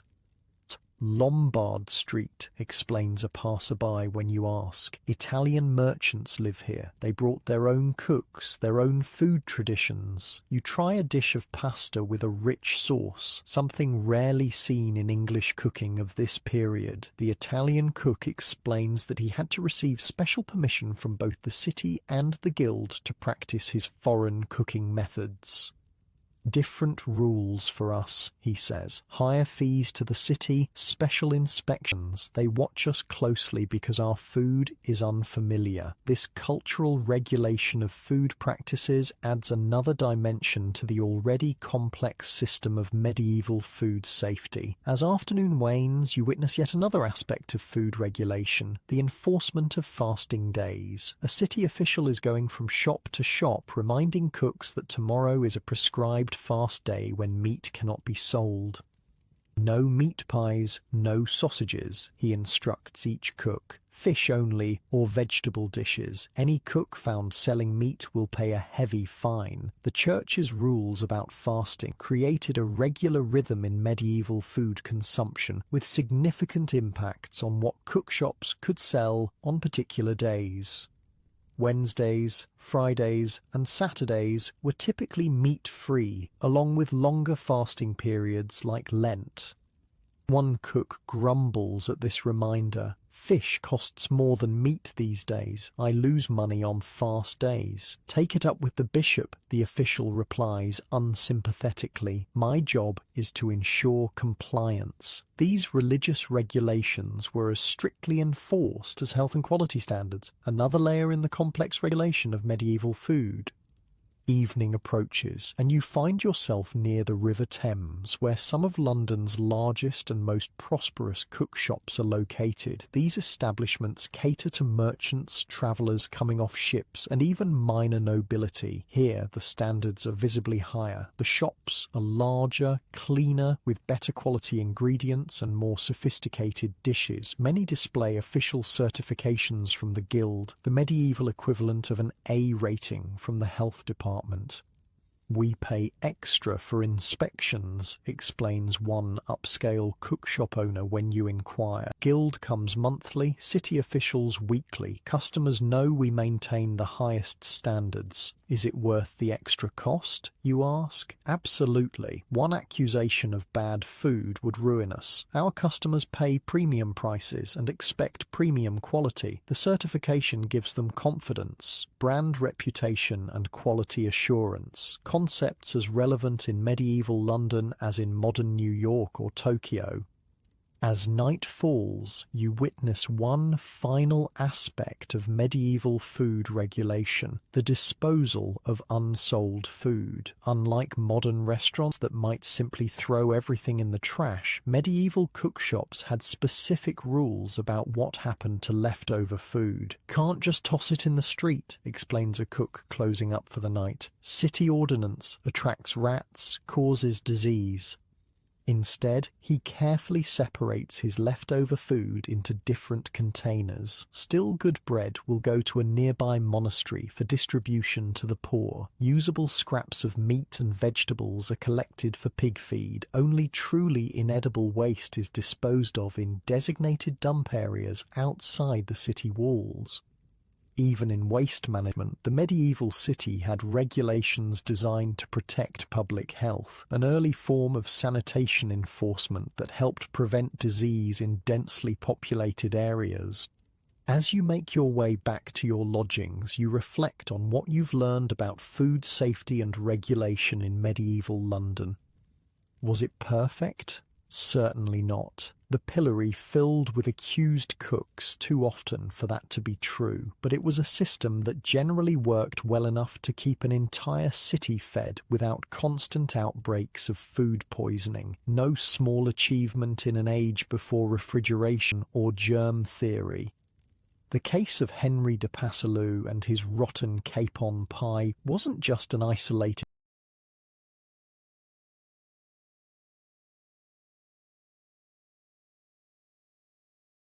incident. It was part of a larger system of accountability that helped medieval Londoners trust the food they purchased every day from public cookshops. Without that trust, the entire system of urban food provision would have collapsed. As you climb the stairs to your rented room, you find yourself with a newfound appreciation for the complex social infrastructure that made medieval fast food possible and a deeper understanding of why food safety was treated with such seriousness in a world where one bad pie could indeed prove deadly. You wake to the sound of trumpets.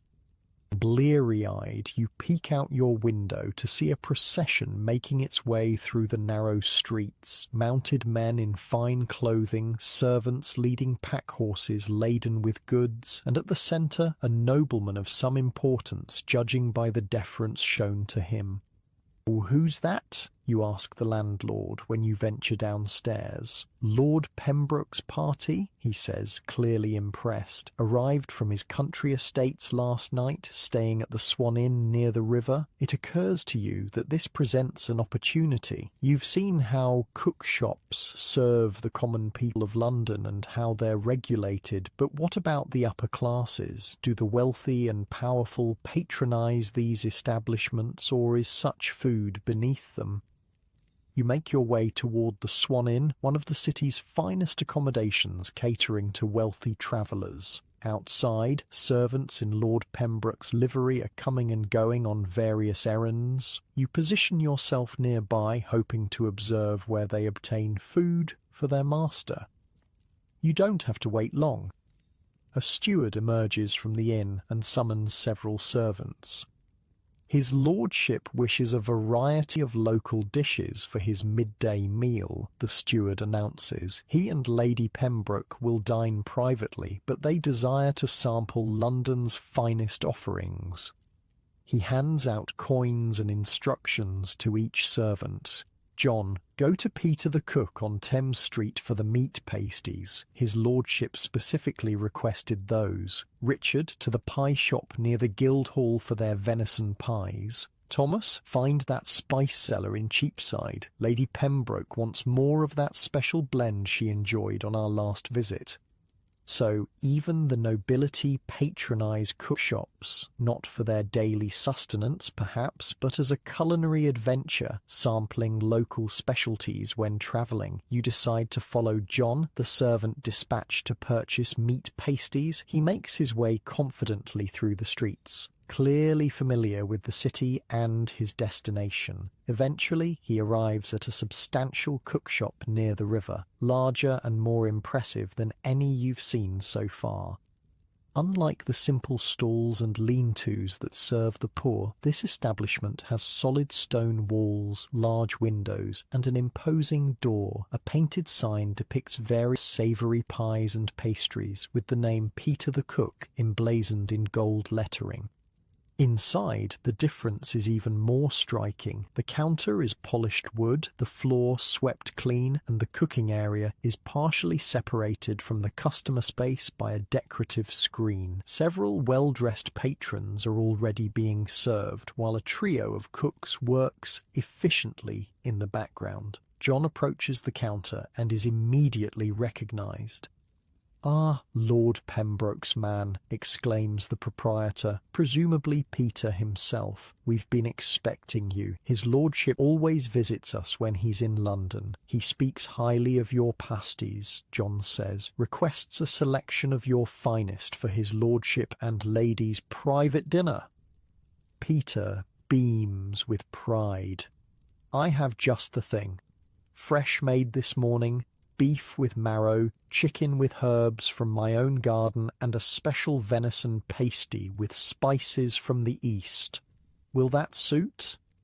"Perfectly," John confirms, and he asked specifically about that special sauce you served last time, the galantine, of course, made with the finest imported galangal, just as his lordship prefers. You're impressed by the transaction. This is clearly no ordinary cookshop, but a high-end establishment catering specifically to wealthy patrons who can afford premium ingredients and exotic spices. As Peter carefully packages the pasties in clean linen, you strike up a conversation with another customer, a prosperous-looking merchant waiting for his order. "Do many nobles buy from cookshops?" you ask casually. He looks amused. "From ordinary shops? Rarely. From Peter and a few others of his calibre? Certainly. The finest cookshops are known throughout the realm. Some nobles send servants from their country estates to bring back Peter's pasties when they can't come themselves." "Isn't that unusual? I thought the wealthy had their own cooks." "They do," he confirms. "Extensive kitchen staff in their main households. But when travelling, or when they desire something specific," he shrugs. "Even the king's household sometimes purchases from the finer establishments, though they'd never admit it publicly." This revelation changes your understanding of medieval fast food. It's not just sustenance for the poor or convenience for the middle class. At its highest levels, it's a luxury product sought after by the most discerning palates. When John leaves with his carefully wrapped purchases, you follow discreetly. Rather than returning directly to the Swan Inn, he makes several more stops, at a wine merchant, a spice cellar, and finally at a small unmarked shop from which he emerges with a small ceramic pot sealed with wax. Curious about this last purchase, you approach the shop. Inside, a well-dressed man presides over a space filled with delicious smells. Along one wall, small pots similar to the one John carried are arranged on shelves. "Welcome," the proprietor says. "How may I serve you today?" "I'm just curious," you admit. "I saw a noble's servant leave with one of your pots." The man smiles knowingly. "Ah, for Lord Pembroke, yes, one of my special sauces, a galantine made with galangal, as is his preference." "You sell only sauces?" you ask, surprised. "Only sauces, only to those who can afford them." He gestures to the pots. Each contains a unique preparation, some for fish, some for fowl, others for venison or beef, made with spices from across the known world. This specialized shop represents yet another facet of medieval fast food, ultra-premium prepared foods for the wealthy. The proprietor explains that many noble households purchase his sauces rather than making their own, even when they have skilled kitchen staff. "Cheaper than maintaining your own spice stores," he explains. "Cinnamon, pepper, cloves, ginger, all cost a fortune to import. I buy in quantity and make my sauces, selling at a price still lower than what it would cost them to create the same at home." Economic efficiency at work in medieval London, another surprise.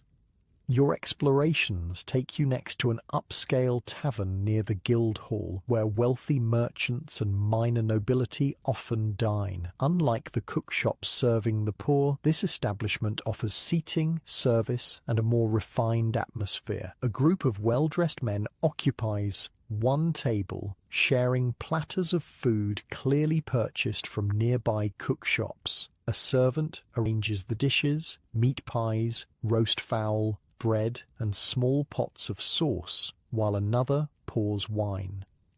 "Gentlemen prefer to eat here, but they still send for cookshop food," explains the tavern keeper when you inquire. "We provide the space, the service, the wine. They bring whatever food pleases them. This hybrid model, purchased food consumed in a rented dining space, offers another glimpse into how the wealthy engaged with London's food scene."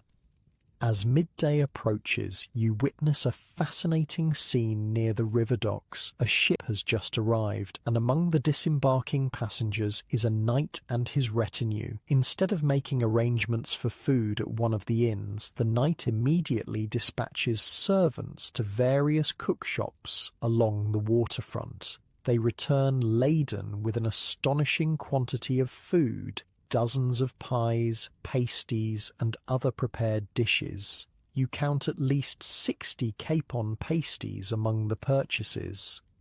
"Sir Roger Leyburn," says a dock worker standing nearby, noticing your interest. "Just arrived from France. Always does this when he comes to port. Buys half the food on the street before he even finds lodging." The name strikes a chord. Sir Roger Leyburn, the very knight mentioned in historical records who purchased 68 capon pasties upon arriving in Canterbury in 1267. You're witnessing another real historical event. Why so much food, you ask? The dock worker shrugs.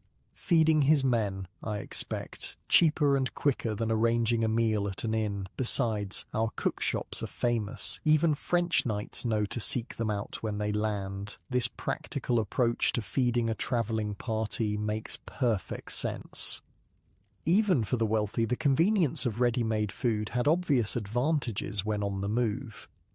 You continue your explorations, finding yourself near the King's Palace at Westminster. Even here, in the shadow of royal power, cookshops do business, though these are clearly the most exclusive in the city. One shop in particular catches your attention. Its exterior is modest, but the clientele is anything but. Servants in the livery of various noble houses come and go, collecting carefully packaged foods for their masters. Master Thomas cooks for the finest palates in the realm, whispers a woman selling flowers nearby. They say the king himself has tasted his marchpane. Marchpane, a luxurious sweet made from ground almonds, sugar, and rose water, was among the most expensive delicacies of the age. That a cookshop would specialize in such high-end confections speaks to the remarkable diversity of medieval fast food. You watch as a servant in royal livery exits the shop carrying a small wooden box tied with ribbon. Whatever is inside must be precious indeed. For the Queen's ladies, the flower seller informs you, they favour his marchpane above all others. Even royalty, it seems, occasionally indulges in takeout. As afternoon progresses, you notice another pattern in how the wealthy interact with London's cookshops. Rather than visiting in person, they send servants with specific instructions and often with their own ingredients to be prepared. At one upscale shop, a servant arrives with a haunch of venison, clearly from his master's estate, and requests that it be prepared in a specific way. The master hunted it himself yesterday, he tells the cook proudly. Wants it baked in a coffin with your special spice mixture. A coffin, in medieval cooking, referred to a thick pastry case designed to hold meat during baking, essentially a disposable cooking vessel rather than something meant to be eaten. The cook accepts the commission, naming a price for the preparation while the servant watches to ensure the quality of his master's meat.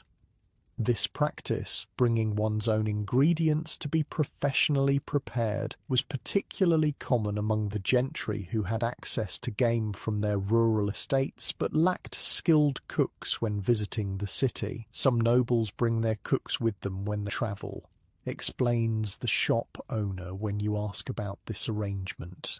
Others find it easier to use our services. We know the city's tastes, the latest culinary fashions. Medieval culinary fashions, another aspect of this food culture you hadn't considered. Like clothing or architecture, food preparation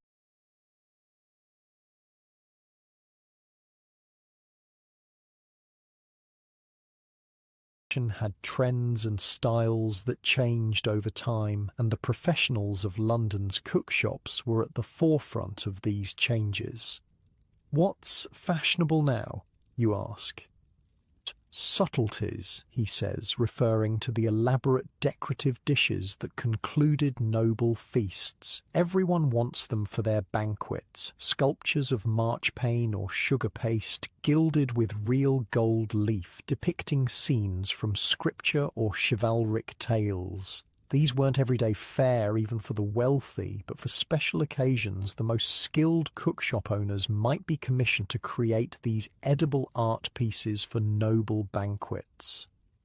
Late afternoon finds you at the riverside again, where you observe another aspect of upscale medieval fast food, catering. A wedding feast is being prepared at a wealthy merchant's house, and rather than relying solely on their household staff, the family has engaged several cookshops to provide specific dishes. Servants hurry back and forth carrying covered trays and large pots. From one shop comes elaborately decorated pies, from another roasted fowl, from a third various sweet confections. No household kitchen could produce such variety, explains a pastry cook delivering a tray of delicate wafers. Not even the wealthiest. Each shop specializes. That's how we maintain quality. This division of labor and specialization was a sophisticated response to the challenges of feeding large groups at special events. Even those with their own cooking facilities often turned to professionals for important occasions.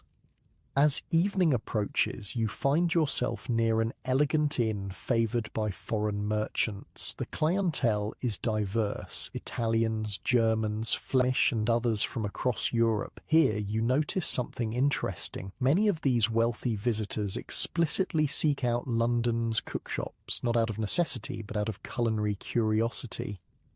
In Florence, we have nothing like your meat pies, an Italian merchant tells his English host as they enjoy pastries purchased from a nearby shop. I come to London as much for these as for the wool trade. This gastronomic tourism suggests that London's cookshops had developed specialties recognised beyond England's borders, signature dishes that visitors sought out, much as modern travellers might seek specific restaurants or street food vendors in foreign cities.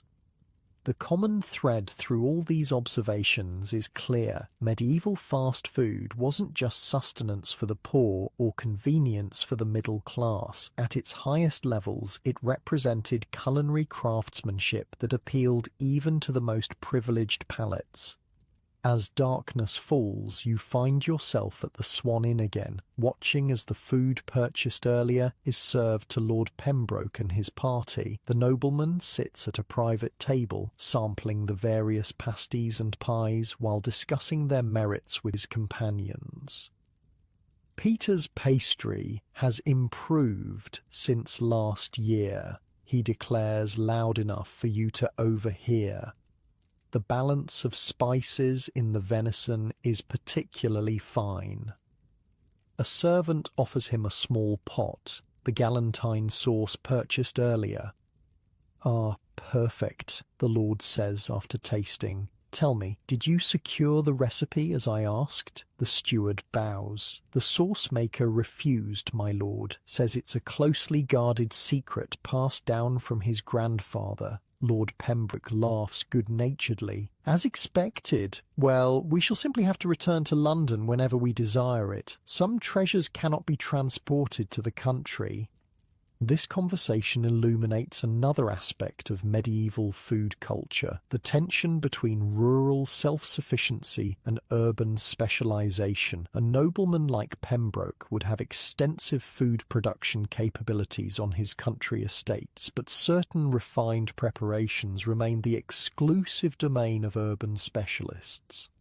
Later that evening you observe the inn's common room, where lesser members of the noble party, knights, clerks, and higher servants, are dining. Like their lord, they too have purchased food from various cookshops, though of somewhat less exalted quality. They compare their meals, arguing good-naturedly about which shop makes the best pasties or the finest sauces. One man insists that a certain cook near the Guildhall makes better venison pie than the famous Peter, causing heated debate among his companions. "I'll wager 10 shillings that you cannot tell the difference in a blind tasting," challenges one man. "Done," replies the first. "Tomorrow we shall put it to the test."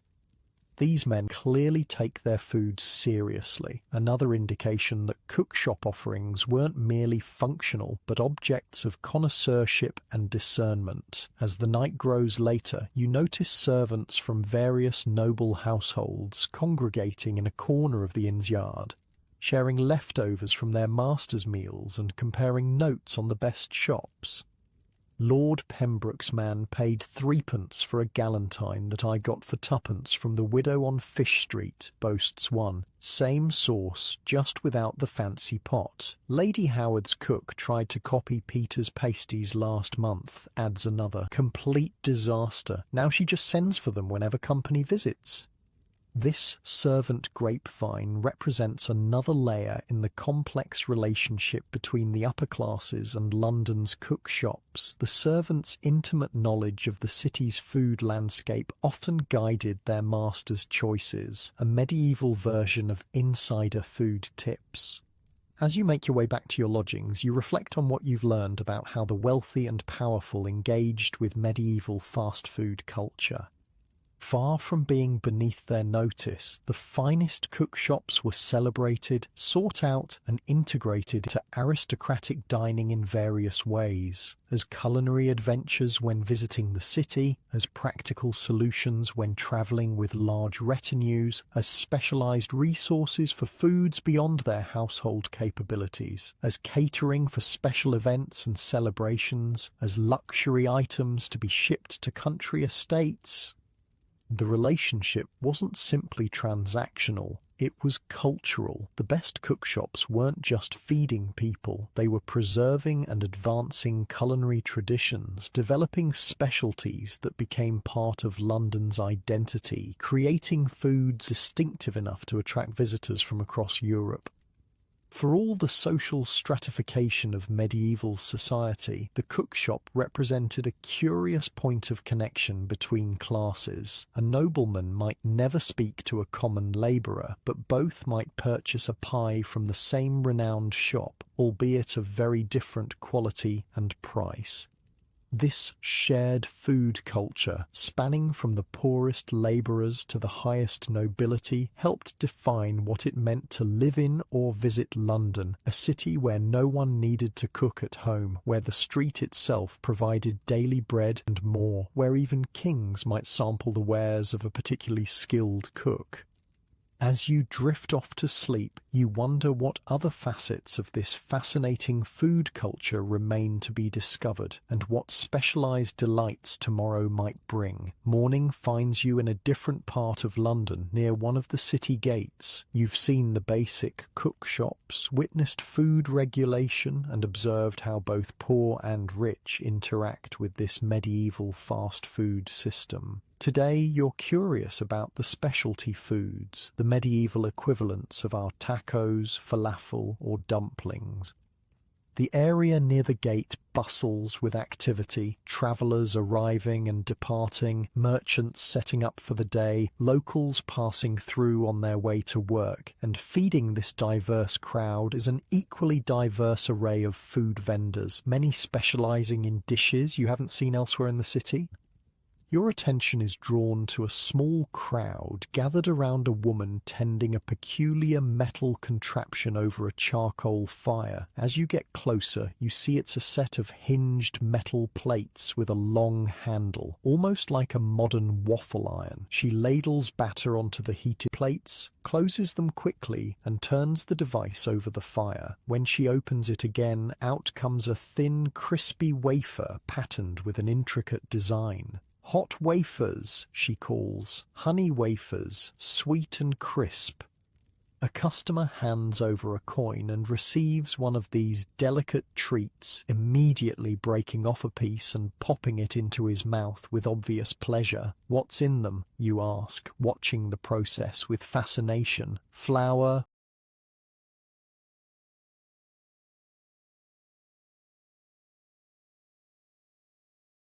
water, honey, she says, working quickly to prepare another, and a pinch of spice. My husband made the iron. See the pattern? That's St. George slaying the dragon. Sure enough, the wafer bears a detailed imprint of the legendary scene, rendered in crisp relief on the delicate surface. Some people buy them for the taste, she confides with a wink. Others for the blessing. St. George protects travellers, you know. Food and faith intertwined. A common theme in medieval life. These aren't just snacks, they're portable blessings combining physical and spiritual nourishment in one convenient package. A short distance away, another vendor sells a different kind of waffle, thicker, softer, more like what we'd recognize today. His cooking iron creates a honeycomb pattern, and he offers various toppings, honey, fruit preserves, even a sprinkle of expensive sugar for those who can afford it. The Flemish brought this style, he explains when you inquire. Been making them this way for 20 years now, popular with children and ladies especially. You buy one, topped with a tart berry preserve. It's sweet, crisp at the edges, but tender inside, and utterly delicious. An unexpected bit of refinement in street food. Some cook shops do only these, the vendor tells you. Nothing else. That's how I learned the trade. Working for old Willem on Bread Street. Had 5 waffle irons going at once, he did, all with different patterns. This specialization is a reminder of how developed medieval food culture really was. These weren't jack-of-all-trades vendors selling whatever they could make. Many were highly specialized artisans who had perfected a single item. Moving on, you encounter a woman selling what looks like small hand pies from a large basket. Fresh rissoles, she calls, sweet with fig and apple, savory with pork and herb, 3 for a penny. Rissoles. You've heard about these. They're mentioned in medieval French texts like The Cries of Paris by Guillaume de Villeneuve, who described vendors selling wafers, waffles and rissoles. What exactly is a rissole, you ask, examining the half-moon-shaped pastries in her basket. Depends who's making them, she says with a shrug. Mine are hand pies, fried crisp in good clean oil. Some make them flat like a pancake with meat inside. Others make them round like a ball. You purchase one of each variety, sweet and savoury. The sweet one contains a paste of figs, raisins and apples mixed with spices, all enclosed in a golden, crispy pastry with a distinctive yellow tint. Saffron in the dough, she explains, noticing your examination. Just a pinch. Gives the colour, makes them look richer. The savoury rissole contains finely ground pork mixed with herbs and a hint of garlic. Both are delicious, portable and satisfying, perfect street food for people on the move. What strikes you is how similar these are to hand pies found across cultures, from Latin American empanadas to Indian samosas to Chinese baozi. The basic concept of filling wrapped in dough seems universal, with each culture adding its own distinctive ingredients and techniques.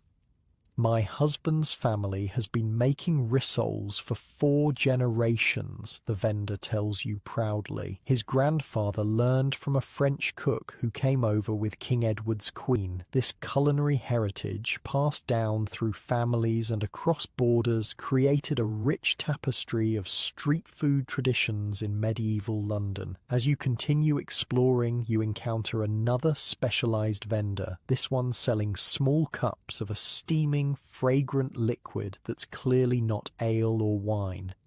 What is that? You ask, intrigued by the unfamiliar aroma. Hippocras, says the vendor, a middle-aged man with a spice-stained apron. Wine mulled with honey and spices, warms the blood, settles the stomach. Physician approved. You purchase a small cup and find it delicious. Warm wine infused with cinnamon, ginger and other spices you can't quite identify. It's sweet but not cloying, with a complex flavour that lingers pleasantly. Spices from across the known world in each cup, the vendor boasts. Cinnamon from Ceylon, ginger from Arabia, grains of paradise from the Gold Coast. This exotic drink represents another facet of medieval street food, luxury in accessible portions. Few common people could afford to purchase cinnamon or grains of paradise for home use, but they could occasionally treat themselves to a cup of hippocras and taste these exotic flavours. Most taverns serve plain ale or wine, the vendor explains. I offer something special, a taste of how the wealthy drink, but at a price working folk can manage once in a while. Democratized luxury, another surprisingly modern concept in medieval food culture. Your exploration takes you to a different neighbourhood where the food offerings have a distinctly different character. Here the vendors appear to be from the Eastern Mediterranean, perhaps Greeks or Levantines, serving foods unfamiliar to most Londoners. One sells small skewers of spiced meat cooked over charcoal, served with a flatbread and a garlic sauce. Another offers pastries dripping with honey and sprinkled with crushed nuts. A third has small bowls of chickpeas mashed with herbs and oil, eaten by scooping it with pieces of bread. Lombard Street, explains a local when you ask about this neighbourhood. Foreign merchants settle here, Italians, Greeks, men from the Holy Land. They bring their own food traditions, hire cooks from their homelands. This medieval multiculturalism created pockets of international cuisine within London, catering initially to homesick merchants, but eventually attracting adventurous locals as well. Best food in London, declares an English apprentice enjoying one of the meat skewers. My master brings us here once a month as a treat, worth the extra walking. Food tourism, yet another seemingly modern concept with medieval roots. Not all specialised street food was exotic, however. Some vendors focused on hyperlocal specialties deeply rooted in English culinary traditions. One such vendor sells small pies filled with eels caught fresh from the Thames, a quintessentially London dish that would remain popular for centuries. "River's full of 'em," says the eel pie seller when you express surprise at the main ingredient. "Cheap protein, tastes good with herbs and a bit of salt. Been feeding Londoners since before the Romans came." The pies are surprisingly delicious. The eel meat firm but tender, well seasoned with herbs that complement rather than mask its distinctive flavour. "Some folks turn their noses up," he says, noticing your enthusiasm. "Foreigners especially, their loss." This pride in local specialties is evident among many vendors, each convinced that their particular offering represents the true taste of London. As midday approaches, you find yourself near the river again, where specialized vendors cater to the boatmen and dock workers who need quick, hearty meals that can be eaten with one hand while working. One popular option is handheld pasties with extra thick crusts, almost more handle than pastry, designed to be gripped by dirty hands. The thick edge would be discarded after eating the filling portion. "Dock workers' lunch," explains the vendor, "sturdy enough to survive in a pocket till midday, filling enough to keep a man working till evening." These utilitarian designs remind you that medieval street food wasn't just about taste, it was about practical solutions to specific needs.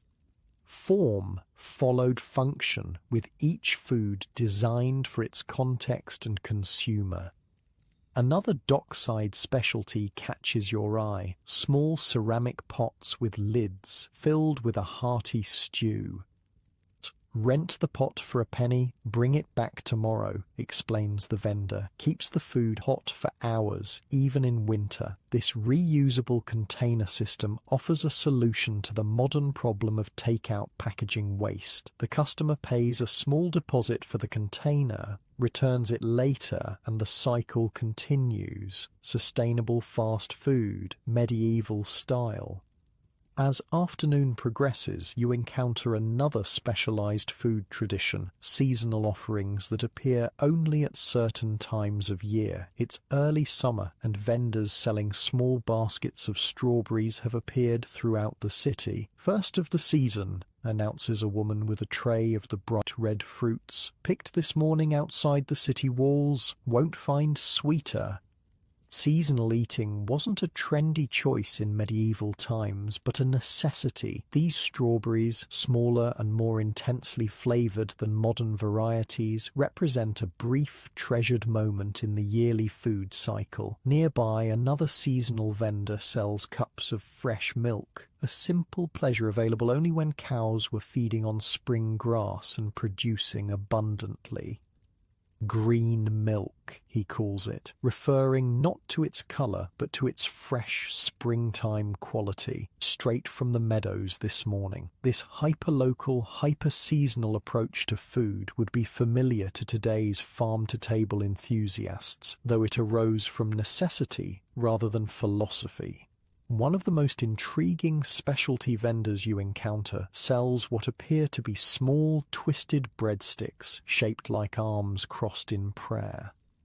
"Pretzels," says the German-accented vendor, "baked this morning, bring good fortune." These are not modern soft pretzels, but dense, cracker-like creations with a distinctive taste from being boiled in water before baking. The vendor explains that the shape represents arms crossed in prayer, making them appropriate for Lent when many other treats were forbidden. "Some buy for hunger, some for luck, some for blessing," he says. "All leave happy." This multifunctional nature of food, simultaneously nutritional, cultural, and spiritual, pervades medieval street food culture. As evening approaches, different specialized vendors appear, catering to those heading home after a day's work or seeking evening entertainment. One sells small pies specifically marketed as children's meals for your little ones waiting at home, as the vendor calls out. These contain the same ingredients as adult portions, but in smaller, more affordable sizes, an early version of the kids' meal. Another specializes in late-night offerings for revelers leaving taverns, heavily spiced, salty foods designed to appeal to those who've overindulged in ale or wine. Soaks up the drink.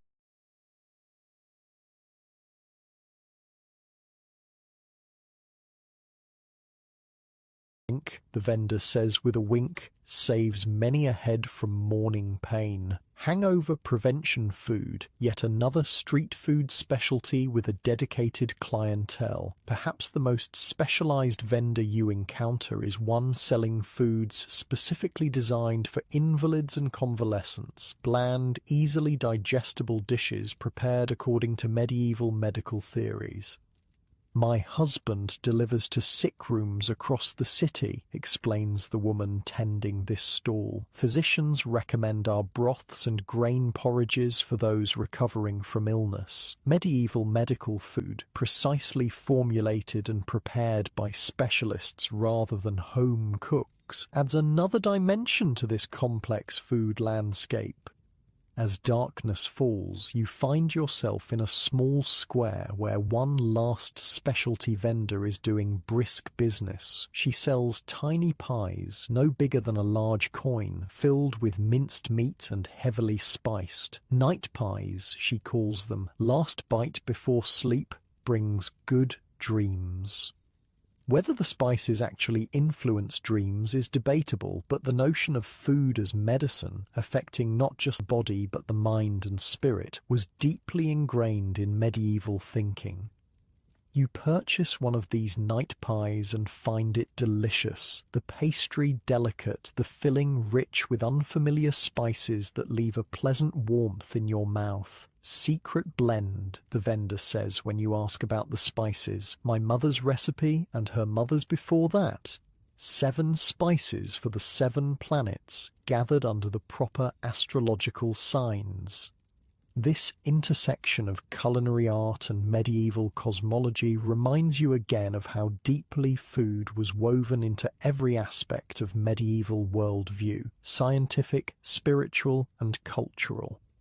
As you make your way back to your lodgings, night pie in hand, you reflect on the remarkable diversity of specialized street foods you've encountered in a single day. Wafers and waffles with their distinctive cooking irons, rissoles in their sweet and savory varieties, foreign specialties from Mediterranean traditions, hyperlocal dishes like eel pies, practical formats designed for specific workers, seasonal offerings capturing fleeting moments in the year, foods with spiritual or medical significance, specialized offerings for particular times of day. This wasn't just feeding, it was a sophisticated culinary ecosystem, with each vendor finding their niche and perfecting their particular specialty over generations. The modern world, with its endless food options and global influences, didn't spring fully formed from nowhere. Its roots lie in these medieval streets where specialization, innovation, and cross-cultural exchange were already creating a complex and diverse food culture. And at the center of it all was the rissole, that versatile hand pie that could be sweet or savory, plain or fancy, common or exotic depending on who made it and who it was made for. Its descendant lives on in the apple pie served at modern fast food restaurants, connecting us directly to these medieval vendors and their ingenious creations. As you finish your night pie and prepare for sleep, you wonder what other specialized foods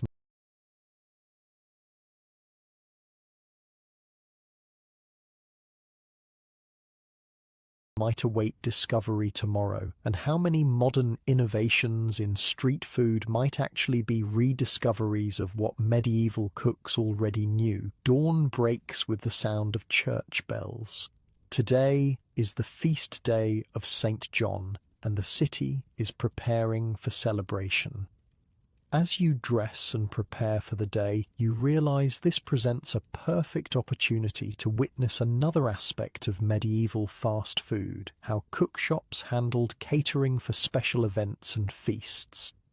The streets have a festive air, buildings are decorated with greenery, and people wear their better clothes. Food vendors are out in force, but there's something different about their operations today. Many seem to be preparing larger quantities than usual, and you notice servants from wealthy households collecting substantial orders. "Biggest day of the year for us," explains a pie seller when you comment on his overflowing counter. Between the church celebrations, guild feasts and family gatherings, everyone wants special food today. This seasonal rush, comparable to modern restaurants on Mother's Day or Valentine's Day, required careful planning and extra production capacity. Your attention is drawn to a flurry of activity outside the goldsmith's hall. Servants and cooks are bustling about, carrying trays and pots from nearby cookshops into the imposing building. "Guild Feast Day," explains a passerby, noticing your interest. "Goldsmiths always celebrate St. John with a banquet for all their members." You follow one of the delivery processions back to its source, a substantial cookshop several streets away. Unlike the daily operations you've witnessed before, today the shop is in full catering mode. Extra workers have been brought in, additional cooking fires set up in the yard behind the shop, and the entire space has been reorganized for maximum production. The owner, a harried-looking man named Walter, is directing operations like a general commanding troops. "Those meat pasties go to the goldsmiths," he shouts to a group of workers packaging food in large wooden trays. "The fish pies are for St. Paul's clergy. Don't mix them up or we'll have priests eating meat on a fast day." When there's a momentary lull in the chaos, you approach Walter and ask about this catering operation. He wipes sweat from his brow. "Biggest day of the summer for us. Been preparing for a week, ordering extra ingredients, hiring temporary help, arranging delivery schedules." "Do all cookshops do this kind of catering?" you ask. "Those that can handle it," he says. "Takes organization, experience. Some shops stick to daily street sales, simpler that way, but the real money's in these feast contracts." The economics make sense. While daily sales to individual customers provided steady income, these large catering contracts represented significant profit opportunities. If a cookshop could handle the logistics, how many different clients are you serving today? You ask, watching the organized chaos with fascination. Walter counts on his fingers. Goldsmith's Feast, 60 diners. St. Paul's Clergy, 40. 3 wealthy merchant households hosting family celebrations. Another 50 people total, plus our regular customers who'll buy extra for their own feast day meals. He shakes his head in mock exhaustion. 150 formal servings, plus who knows how many individual sales. The scale is impressive, especially given the limited technology available. No refrigeration, no food processors, no standardized measurements, just skilled workers with sharp knives, good timing, and deep experience. You watch as a team of workers assembles what Walter calls a subtlety, an elaborate decorative dish designed to impress feast attendees. This one is shaped like a castle, constructed from pastry and marzipan, painted with edible colors and adorned with small figures representing the goldsmiths at work. "Worth an extra shilling per guest," Walter says proudly. "My master subtlety maker trained in Paris. Only 3 shops in London can produce work of this quality." This specialized catering represents another level of medieval fast food, not just convenient meals, but prestigious high-end event production. With Walter's permission, you follow one delivery team as they transport their carefully packed goods to the goldsmith's hall. 6 sturdy men carry large wooden trays covered with cloths, moving at a careful pace through the crowded streets. At the hall, they're directed to a kitchen area where the guild's own servers will handle the final presentation. The delivery team unpacks the trays, arranging the various dishes according to a predetermined plan, and receives a signed receipt from the guild steward. "All according to contract," explains the lead delivery man. "We provide the food, they provide the service. Been doing the St. John's feast for them for 12 years now." This long-term relationship between guilds and particular cookshops created a stable catering ecosystem. The guild knew exactly what to expect, and the cookshop could plan annually for this significant order. Your exploration takes you next to a more sombre event, preparations for a funeral feast. A prosperous merchant has died, and his family is hosting a meal for mourners after the burial. Rather than attempting to prepare food in their grief, they've commissioned several cookshops to provide a complete meal.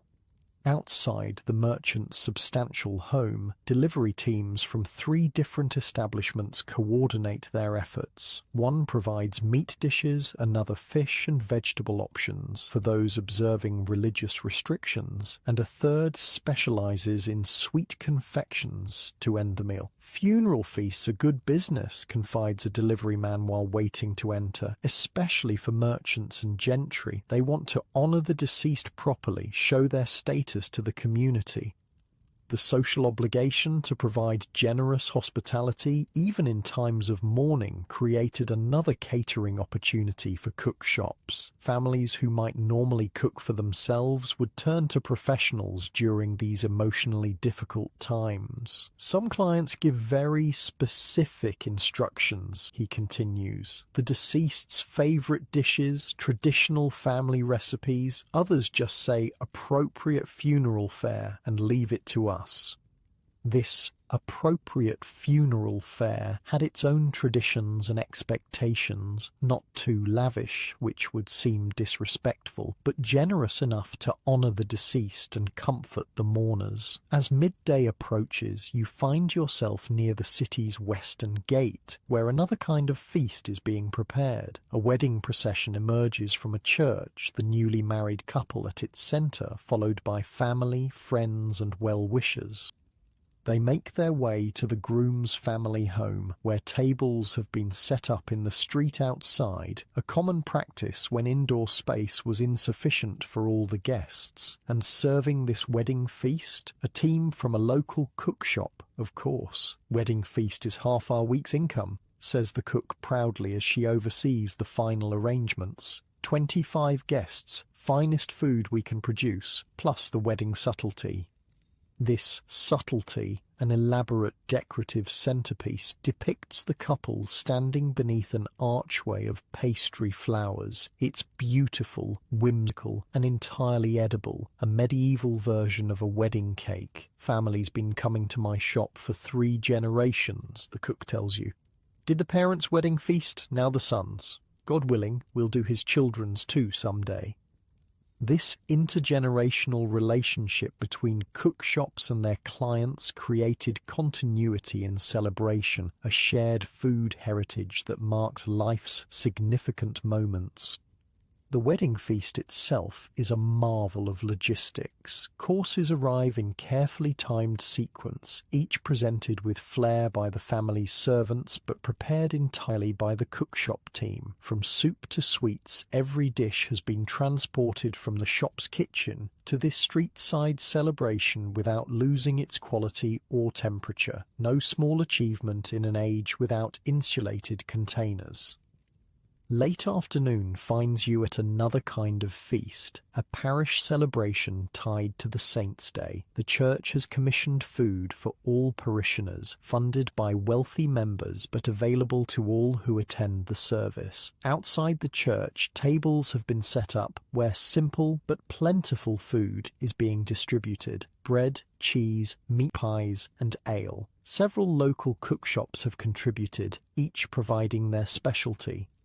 Church feasts are different, explains one cook. Not as fancy as guild banquets or weddings, but larger scale, need to feed everyone, rich and poor alike. This democratic approach to feast days created yet another catering model, bulk production of simpler foods designed to serve large numbers efficiently. You notice that even the poorest attendees receive exactly the same food as the wealthy parishioners, an unusual moment of equality in a highly stratified society. The church feast temporarily suspended social distinctions, creating community through shared food. Only day. Some of these folks eat meat all year, says the cook, watching as children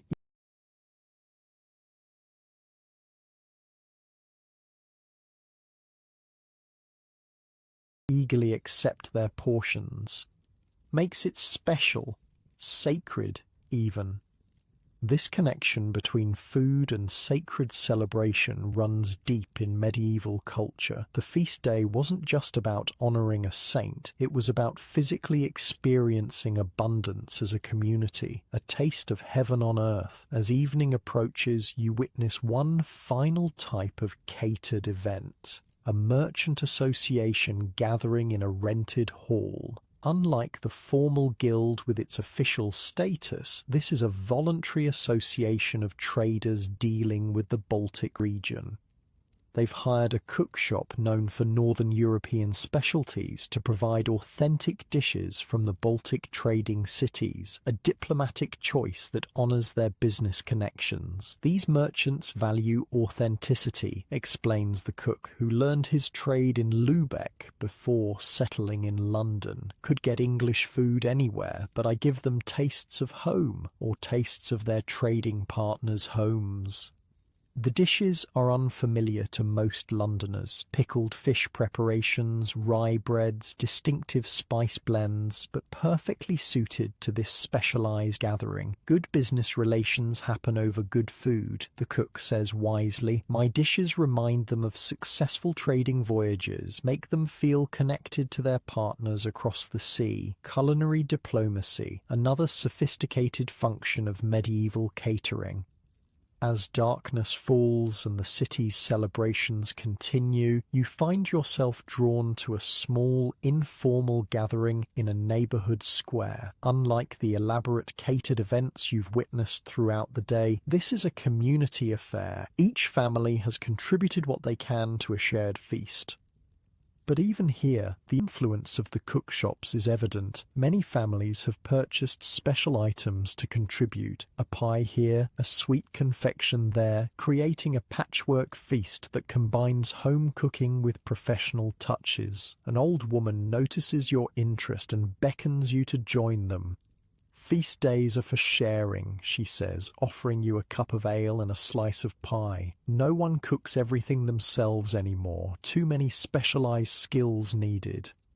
This hybrid approach, combining home cooking with purchased specialties, feels surprisingly modern, like a contemporary host who might make the main dish but buy a professionally made dessert. Medieval families made practical decisions about what to make and what to buy. My neighbour makes the best bread, the old woman continues, but for a proper feast day pie, she shakes her head.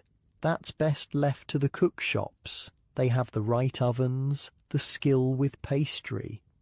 As you enjoy this community feast, you reflect on how cook shops functioned as extensions of the home kitchen, not replacing family cooking entirely, but supplementing it, especially for labour-intensive specialties or items requiring equipment few homes possessed.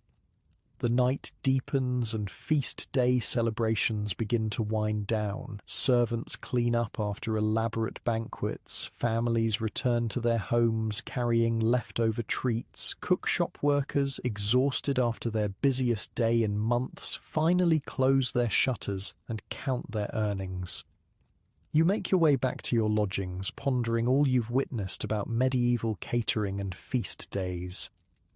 the remarkable logistics required to serve hundreds of diners without modern technology, the specialized knowledge needed to create elaborate subtleties and prestigious dishes, the economic importance of feast day contracts to cook shop owners, the way professional catering marked life's significant moments, weddings, funerals, religious celebrations, the community-building function of shared meals, whether elaborate guild banquets or simple parish gatherings.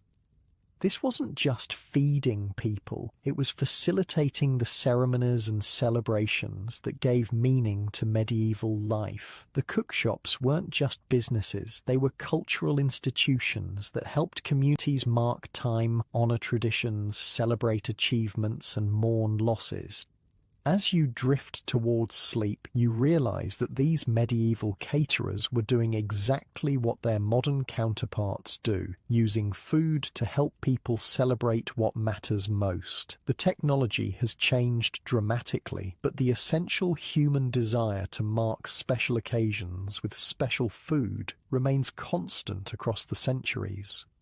And in that continuity lies a profound connection between those medieval feast days and our own celebrations, a shared understanding that breaking bread together, whether in joy or sorrow, strengthens the bonds that make us human. You wake to the gentle patter of rain against your window.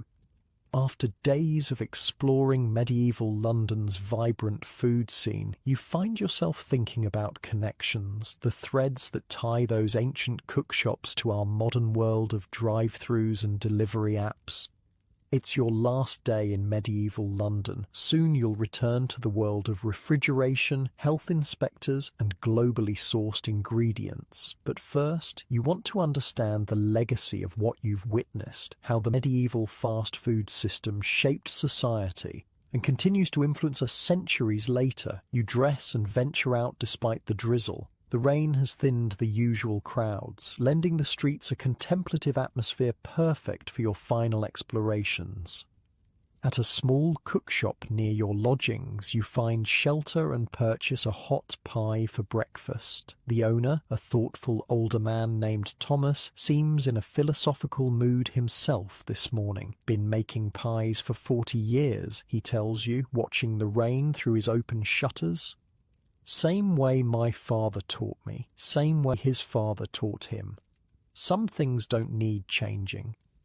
This continuity strikes you, the unbroken chain of knowledge passed down through generations of cooks, preserving techniques and recipes that worked well in their context. What's changed in your lifetime, you ask? Thomas considers this. Tastes shift. When I was a boy, we used more ginger, less cinnamon. Prices rise and fall with the harvests. But the essence, he gestures to his shop, the hearth, the counter, the basic tools, much the same.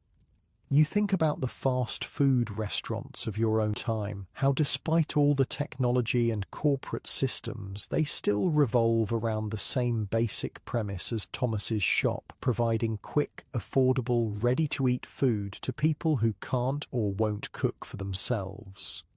Do you ever wonder what this will all look like in the future, you ask? Hundreds of years from now?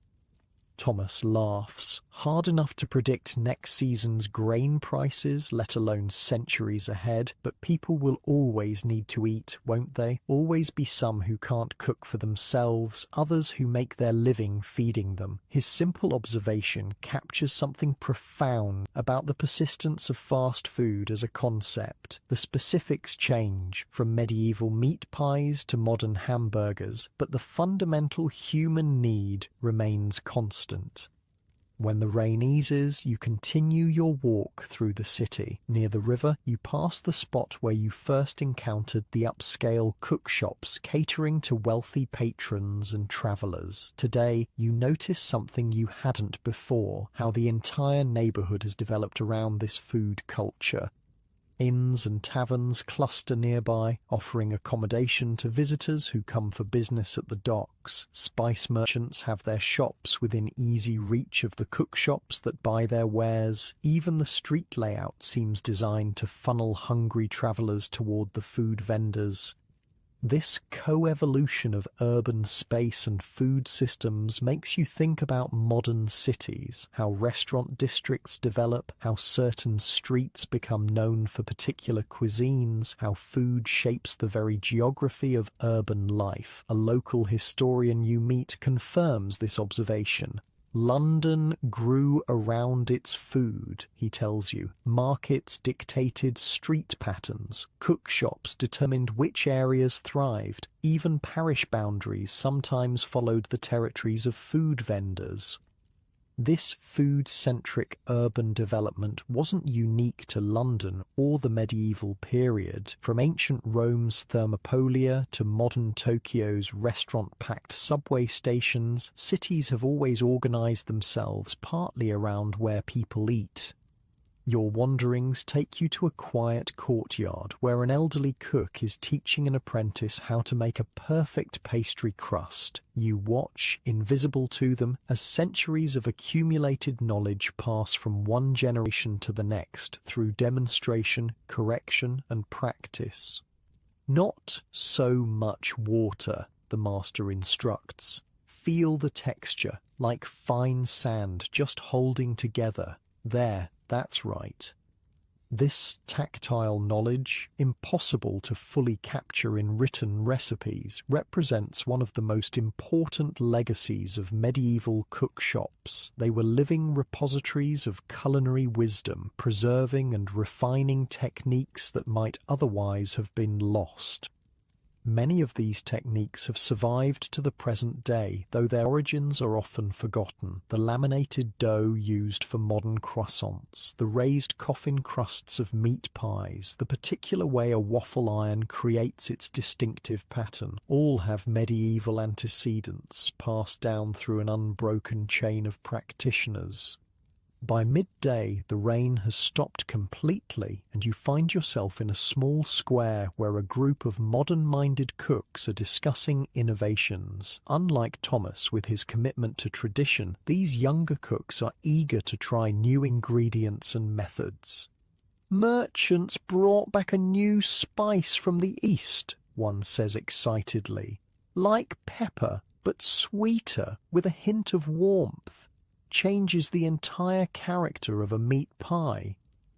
"I've been experimenting with different fats for frying," says another. "Duck fat makes the crispest rissoles, though it's costly." This spirit of innovation and experimentation was as much a part of medieval food culture as tradition. Cookshops were places where new ideas could be tested, where successful innovations spread quickly through a network of professional practitioners. You think about modern fast food corporations with their test kitchens and market research, institutionalizing the same process of culinary innovation that once happened organically in medieval streets. As afternoon approaches, you visit the site where you witness the public punishment of Henry de Passalou for selling rotten meat. Today, a city health inspector is examining a cookshop nearby, a direct descendant of the medieval system of food safety enforcement. "Standards must be maintained," the inspector tells the nervous shop owner. "Public health depends on it. The language has changed, the scientific understanding has deepened, but the basic concept remains the same. Food sellers have a responsibility to their customers, and society has mechanisms to enforce that responsibility." This continuity in food safety regulation represents another significant legacy of the medieval system. The modern health department, with its inspections and penalties, has roots in those early city ordinances and guild regulations. Late afternoon finds you near a church where a community feast is being prepared. Not for a saint's day this time, but for a wedding. Professional cooks work alongside family members, combining purchased items with home-cooked specialties. "Always been this way," says an old woman helping to arrange the tables. "Some things you make yourself, with love and care. Others you leave to those with the skill and tools to do them properly." This balanced relationship between home cooking and professional food production has persisted through centuries. Even in our modern world of ubiquitous takeout, most cultures maintain this distinction. Certain foods are typically homemade, others typically purchased. As the wedding feast begins, you observe how the shared meal strengthens community bonds. People who might normally have little interaction find themselves breaking bread together, sharing conversation, building connections. Food brings us together, says the old woman, watching the celebration with obvious pleasure. Always has, always will. This social function of shared eating spaces represents perhaps the most important legacy of medieval cookshops. They weren't just places to purchase calories, they were community hubs where people from different walks of life encountered each other, exchanged news and ideas, developed relationships. Modern fast food restaurants still serve this function to some degree, though often in a more limited way. The medieval cookshop, with its lack of seating and emphasis on takeaway, finds its closest modern parallel not in McDonald's but in the food truck, the street cart, the takeout counter, places designed for purchasing food quickly rather than lingering over it. As evening approaches and shadows lengthen, you find yourself drawn back to the first cookshop you visited on your journey, the one where you purchased that initial meat pie and began your exploration of medieval fast food. The same woman still tends the counter, calling out passers-by about her fresh, hot pies. When she notices you, a flicker of recognition crosses her face. "Back again?" she says with a smile. "Found what you were looking for in our city?"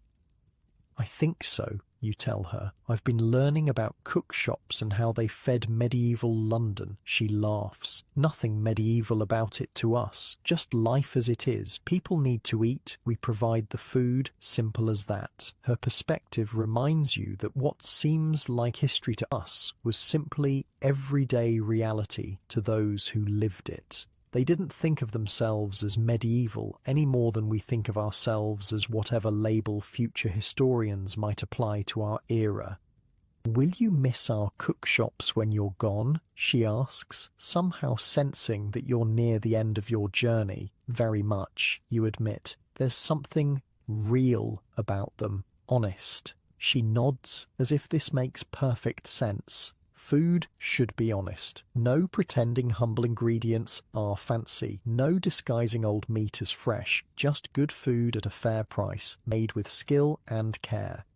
This straightforward philosophy, good food at a fair price, made with skill and care, transcends time and place. It applied to the best medieval cookshops, and it applies to the best food businesses today, whether high-end restaurants or corner taco stands. As night falls gently over London, you make one last circuit of the city, saying silent goodbyes to the places and people you've encountered. The cookshops are closing for the night, hearth fires banked, counters cleaned, leftover food distributed or stored for tomorrow. In the quiet streets, you reflect on all you've learned about medieval fast food.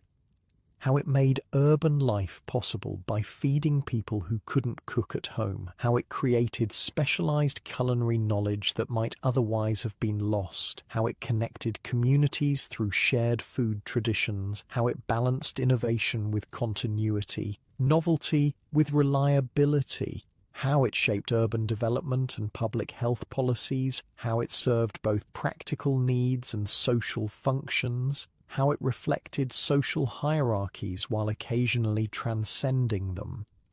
And perhaps most importantly, how it reminds us that our modern food systems didn't emerge from nowhere but evolved gradually from these earlier structures, carrying forward both their strengths and their weaknesses.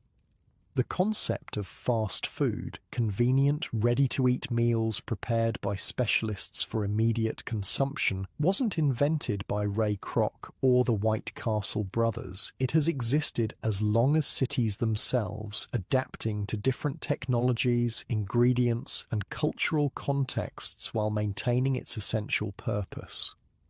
Back in your rented room, you lie in bed and close your eyes. The sounds of the medieval city gradually fade, the distant calls of night watchmen, the occasional rattle of a late cart on cobblestones, the soft murmur of the Thames flowing past the city walls. You think about all the people you've met on this journey through medieval London's food landscape, the cook shop owners and their apprentices, the food vendors and their customers, the guild officials and city inspectors, the wealthy patrons and poor labourers, all connected by this intricate web of food production and consumption. Each played their role in a system that, for all its differences from our modern world, would still be recognizable to us in its basic functions. People needed to eat. Some made their living by feeding others. Some regulations ensured fairness and safety. Traditions provided continuity, while innovations brought change. And at the centre of it all was the humble meat pie, ancestor of every fast food item that would follow, from hamburgers to pizza to tacos, portable, affordable, satisfying, requiring specialised knowledge to produce but no special knowledge to consume. The medieval cookshops have long